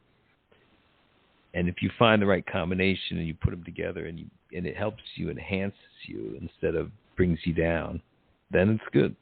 It's whatever. It's alchemy. Right. It's your own alchemy. It's I don't know if you've read the book The Alchemist, if any of you guys have, but you know, your own omen. Spoiler alert, it's you, you know. It's like It's you. It's always been you. It's never not going to be you. Whatever you do, however you walk through life, it's you and nothing else, and you need to find what you are and what works for you. And that's the same thing with alchemizing whatever, you know, maybe it's the caffeine with the butter or it's the cannabis with the tobacco. You got to find your alchemy, and then, you know, it's just there's an alignment feeling. Right. It's like if it's not throwing you, you know, if you're not waking up feeling hungover, if it's not interrupting your sleep or interrupting your life, it's actually enhancing your life. That's the measure of it. Like, so there's a lot of people who's like, yeah, well, alcohol, you know, is my alchemy, and it's like, yeah, but you're, you know, it's fucking up your life, so that's no good. Yeah, look around. Right. And a lot of people think that they got, you know, that their way is the right way, and sometimes it's not. I mean, sometimes it's just like you have to see what is your bliss state. That's why I always kind of focus on the bliss state, because like it's like monitor how you feel. Like don't let yourself feel bad, and also don't feel like some people feel guilty for feeling good. They don't feel free to feel good. They actually think that it's their duty to not feel good, because if they felt good, it would make them complacent, and it would make them not pursue the goals that they want to pursue. They think that what's driving them is their dissatisfaction, and so that they should feel dissatisfied. I mean, frankly, like that's how they look at it. Like, and I think that's wrong. I think that you cannot get much done while you're dissatisfied. Like, it's not going to be a motivator for action. It's going to be a dismotivator, a demotivator for action. But do you feel that thought process comes from somebody trying to stay part of the herd or the fold and appease others? You know, just like for example, there's so many things that we've been told on so many different levels, even reading some of these, you know, religious books and whatnot. If you read that book for yourself, it kind of speaks differently than to go to, say, like the Bible and go into a church and what the minister says this particular verse means. And you read it a year ago or 3 months ago or whatever, and you got a different message from it. You know, you understand what I'm saying? And now you're in this organization, in this church, in this building, and the multitude believes what Rev says, even if you strive to get understanding in Bible study or whatever, and he's still basically giving you the same, you know, story or whatever the case may be. You know, because just like you're saying, everything really does come down to personal. I mean, so, like I interpreted the Bible literally. Like when I heard read Jesus talking about everlasting life, like I was like, yeah, like everlasting life, immortality. Like I didn't think about everlasting afterlife. I didn't think about everlasting, like, because afterlife, the afterlife was something during Jesus' time that was well known. People always thought of the afterlife. They didn't. So when he came talking about everlasting life, like it's been interpreted now as him talking about an afterlife, and it's like, but that would have been old news back then. Mm-hmm. So I interpreted him saying, no, I'm talking about living forever as a physical human. Like I'm teaching you that. And that's why he was so revolutionary. He was starting a school of immortality, which is like, you can imagine why they'd want to kill him for that. You can't imagine why they'd want to kill somebody for being like, hey, there's an afterlife. Right? I mean, that's not enough. It's interesting that you went there because I'm not going to go to the thing about the pokey, but just like they put the thorns on his head, and they call him the Prince of the Jews, but to me, the symbology of putting that thorn crown on his head is so that nobody would touch his information, because you think about it, in order to touch where his information lies besides his heart, you'd have to deal with those thorns, and nobody wants to get poked. You see? Interesting. So they put a crown of thorns on his head. You won't touch this to think information about, because it's going to hurt.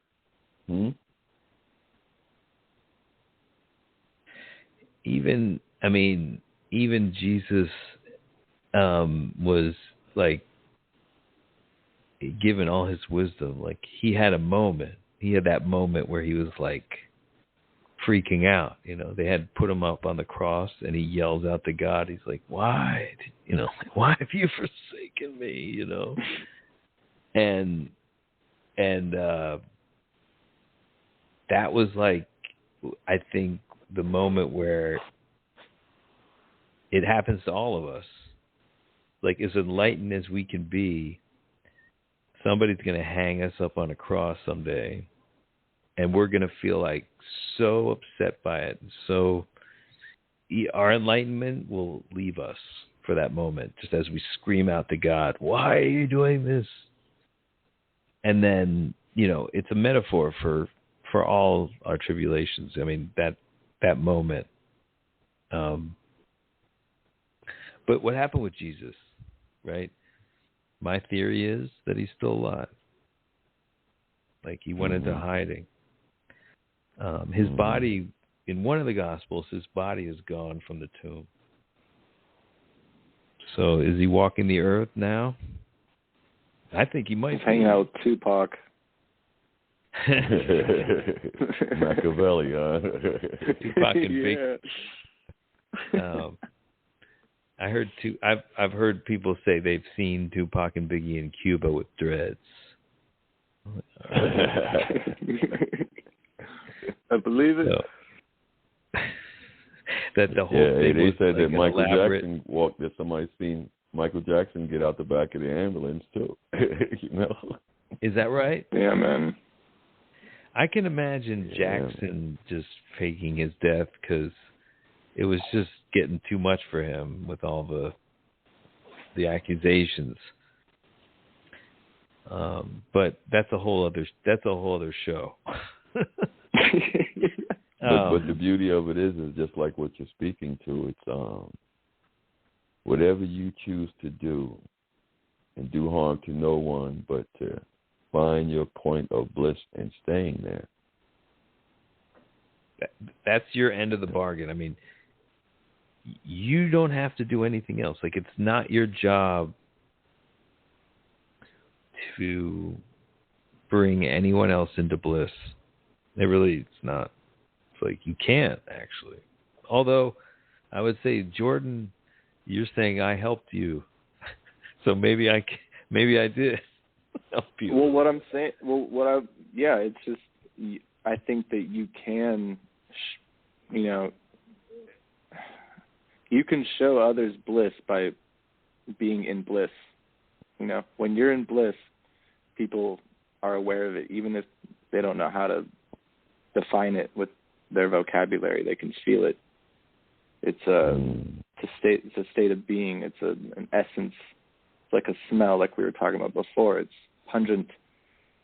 That person walks in the room and you can feel them a mile away. It's it's often called charisma. Mm. But it can be drug induced sometimes, and it can be it can be fake.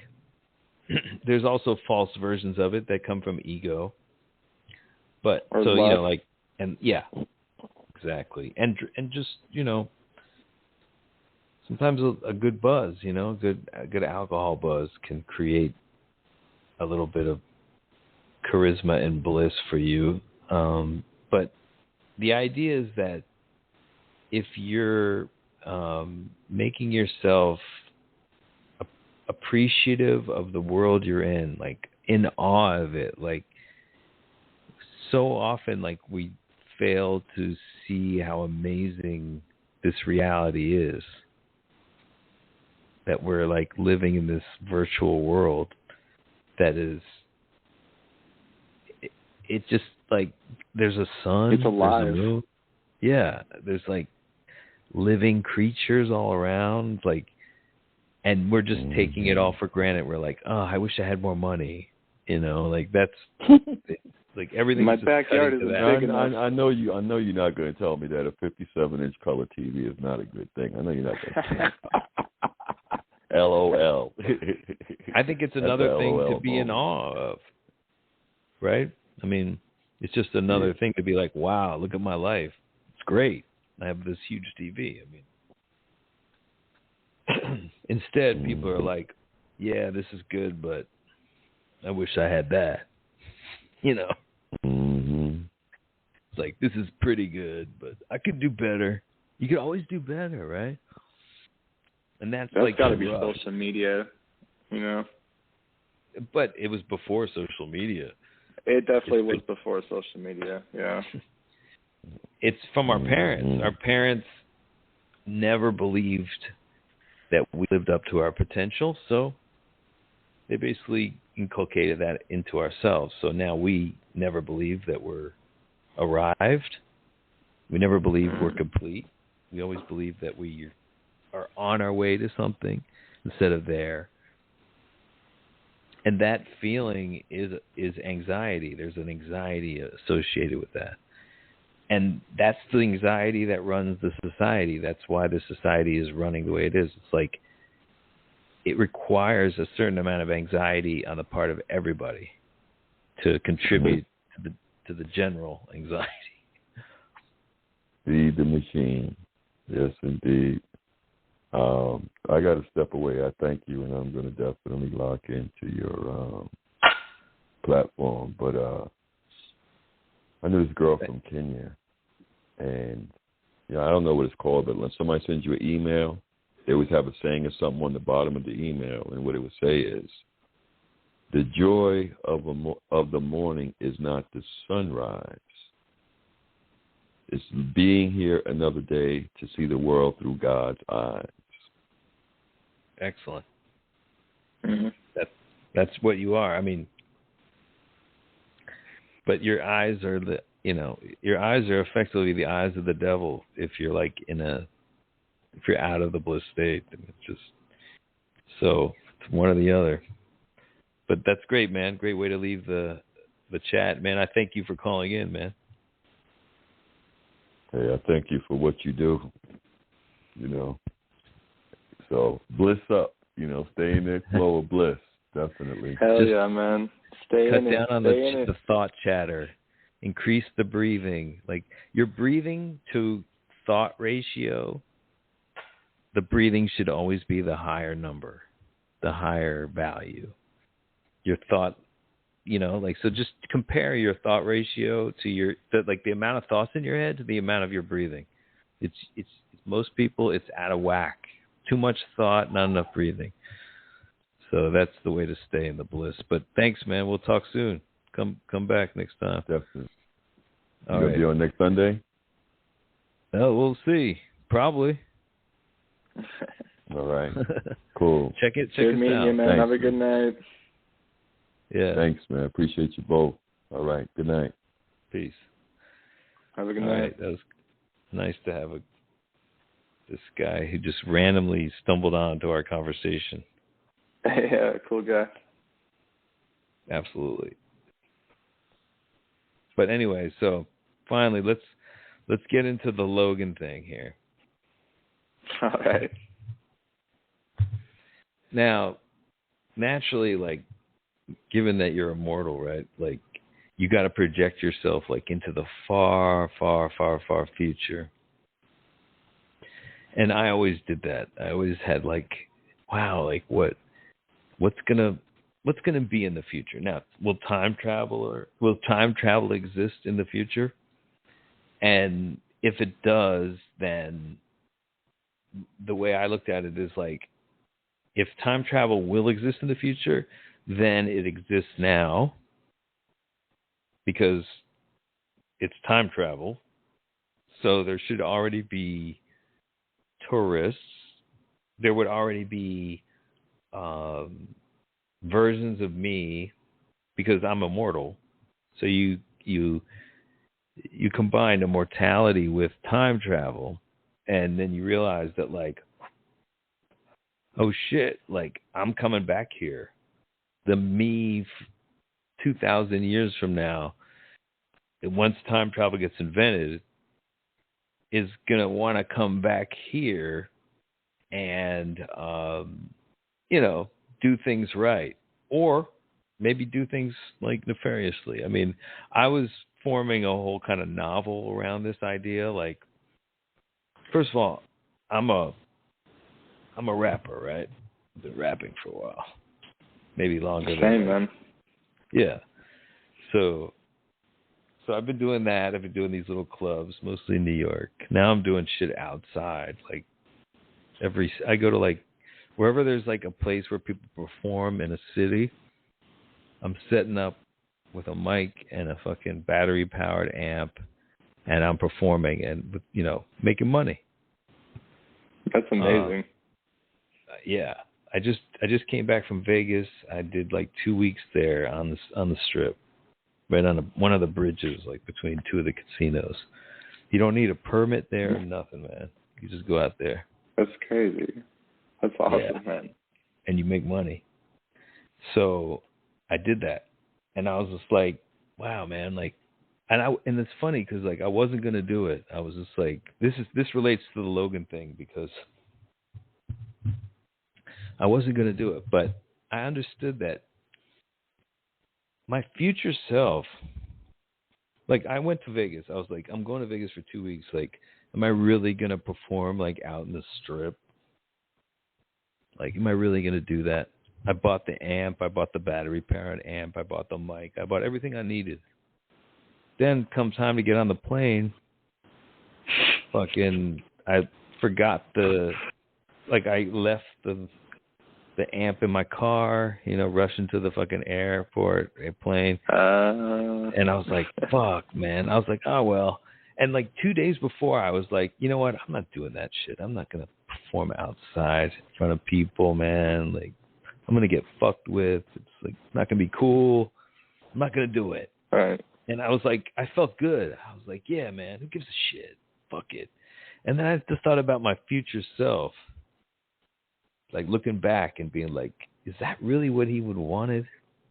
And there's all these moments in your life where you didn't take that road. You didn't take the bolder road, You took the more pussy road, basically. And you didn't do, like, you didn't do the thing that's cool. That's like, that your future self would look back on and be like, yeah, man, that's fucking cool that you did that. Instead, you did, like, the easy shit. You sat home and watched TV. You didn't do anything. Whatever.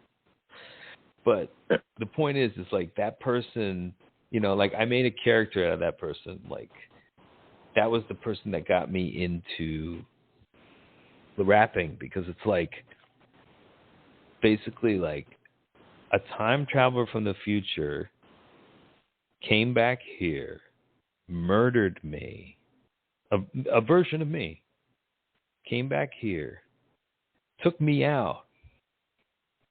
There's different variations of the story. One is actually just taking over my body. Another is actually killing me and replacing me.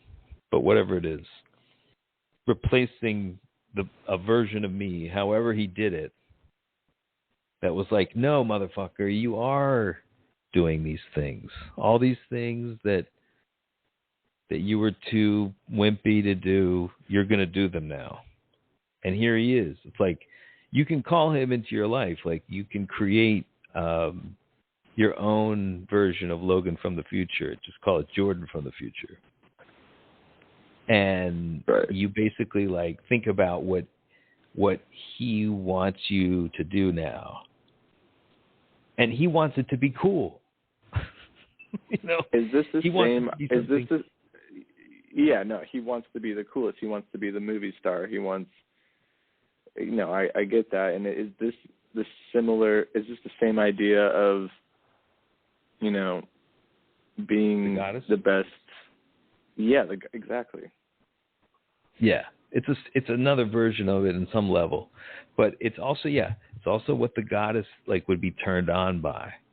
Like the goddess is constantly watching you, and this is the spirituality of like the bliss state. Is like treat God like this beautiful woman that is either hot for you or not. And what would turn that woman on? I mean, the woman is like a woman your age that's just watching you. Are they watching you just like jerk off? Are they watching you watching TV? You know? Are they watching you like writing songs and like creating awesome art, even though no one's seeing it, but you're doing it? Like, you know, or no one's hearing it, but you're doing it. Like, is she watching you do that? Because the minute she is, she will start opening the doors for those things. But most people are like, yeah, but those doors aren't open. You know, like, so they're just like, you know, why do it? I'm just going to watch TV. I'm going to, like, watch this new series on Apple TV or whatever, you know. So, like, kill, like, the whole fucking week just watching a show. Like, the goddess is not going to like you, man. Like, goddess, like, be like, turn away from you. I mean, just bored. So there is that element of that. But what I'm talking about is like a little bit different, is that this guy comes back and takes control and just like, fuck you, like kills you. Like, you kill yourself. And so that's what happened to me in Vegas, is that I got to the point where I was like, oh, well, I forgot my amp. I'm just going to hang out at the pool in Vegas, like write a bunch of stuff, man, like write new stuff, like rationalizing like the bullshit to myself. And I was like, and all of a sudden, like, I had the vision of like the Logan coming, and was like, no, dude, like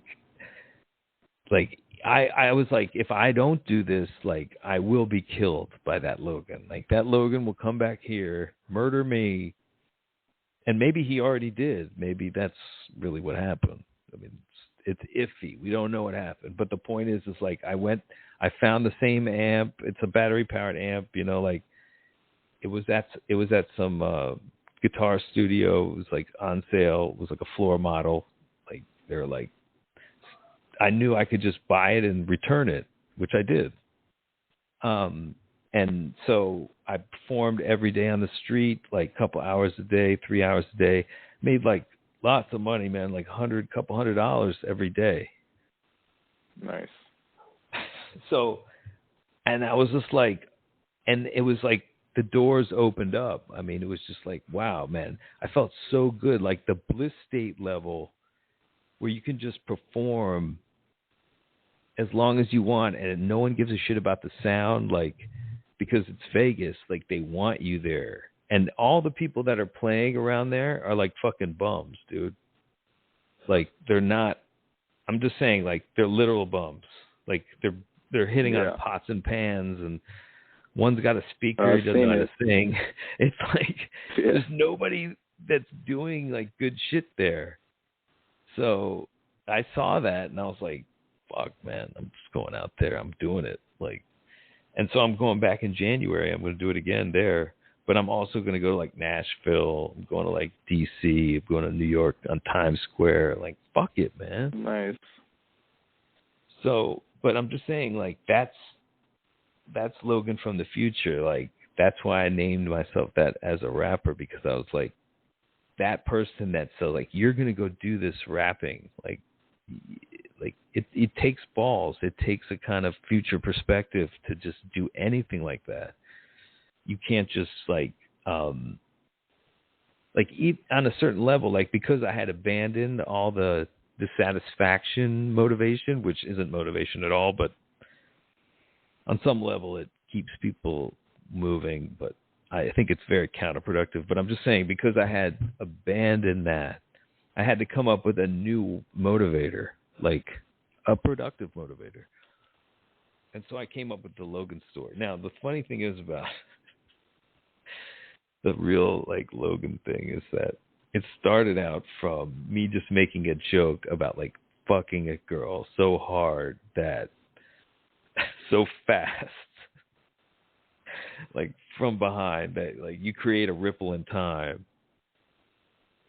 So, of course, like, in the story, like, Mike Trojan, me, invents time travel. Like, he is the inventor of time travel. He does it through doggy style sex. He jumps into the future. He actually jumps into the past. That was his first jump. He jumps into the past to his high school years and coaches his high school self, you know, how to get all the chicks. But what does that do? That causes, like, a major fuck up, right? I mean, it changes a part of history, obviously. We've all seen Back to the Future. So the problem with that is that he keeps trying to fix it. Like, after he does that, he realizes, oh, that was a mistake. Like, it changes the world in a way that's bad. So he goes back, tries to fix it, and he keeps going back and back. And meanwhile, he's also, like, a victim of his own lusts. The thing about Mike Trojan is that, like, he lusts for women that are ideal for time travel. And he ends up just creating just ripples and ripples of chaos everywhere, just trying to fix his one fuck up. It doesn't work. And, of course, the idea is that, like, this is a metaphor for, at least I always thought it was a metaphor for just, like, the thoughts of your thought processes, which is essentially just like this repeating pattern of pain, repeating engrams over and over again endlessly, trying to resolve them almost by time traveling in your brain to the event and then coming back to the future. And you're doing a lot of time traveling when you're thinking. So I always thought of it as a metaphor for thinking. So it's almost relative to the parallel realities that we're talking about. Yeah. It's like parallel times. They're all existing at the same time, right? So, yeah. And you can imagine that with any kind of real time travel, like, there would be a kind of chaos factor involved in it, because basically, like, all these different parallel universes to these different, I don't want to say parallel universes, I want to say parallel kingdoms. So, yes, there's, like, infinite parallel universes, but there actually ended up being only a finite amount of parallel kingdoms. And these kingdoms are, one is the kingdom of nihilistic self-regret.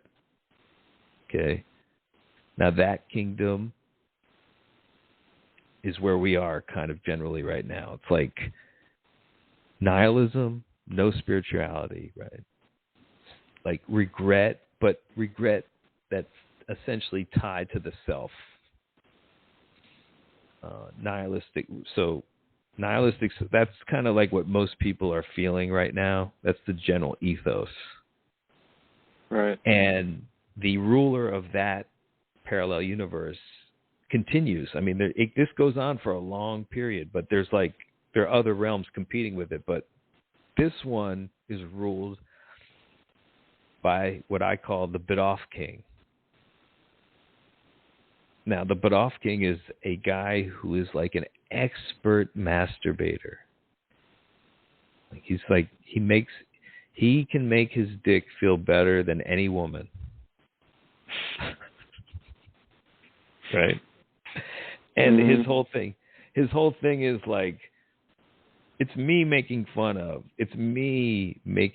of my philosophy. Okay? Because it's the idea is like, okay, so you want the bliss state, so just figure out how to be such a good masturbator that you keep yourself like well masturbated into the bliss state. Which is not, it's just not right, like that's the full version of it, right? Like that's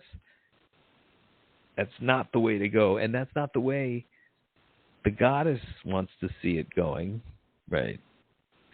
So it's like an illusion of the bliss state. Yeah. Like you can fall into that. Not necessarily like jerking off all the time, but a version of it. It's just a metaphor. Yeah. It doesn't have to. I mean, sometimes it literally is that, but other times it's just like it's a version of that. Like when you watch too much entertainment and you're just like you're letting your brain be like almost like a DVD player. You ever notice like you watch movies and like you'll watch them like a week ago and you won't remember a thing about the movie. Like someone asks you like, what was the movie about? And you'll be like, you'll say a few things, but like most of it's gone. And the reason is because your brain has become a DVD player or like a media player. It's not retaining because it's been trained to be like, it's like you're putting in you're putting something in it and it's playing it. That's it. It's not allowing you to absorb anything. And that's smart, because if it does, it's just like, it's useless information for the most part. You might be getting storing a few good thoughts from it, but like nothing that you're going to remember or associate with that movie.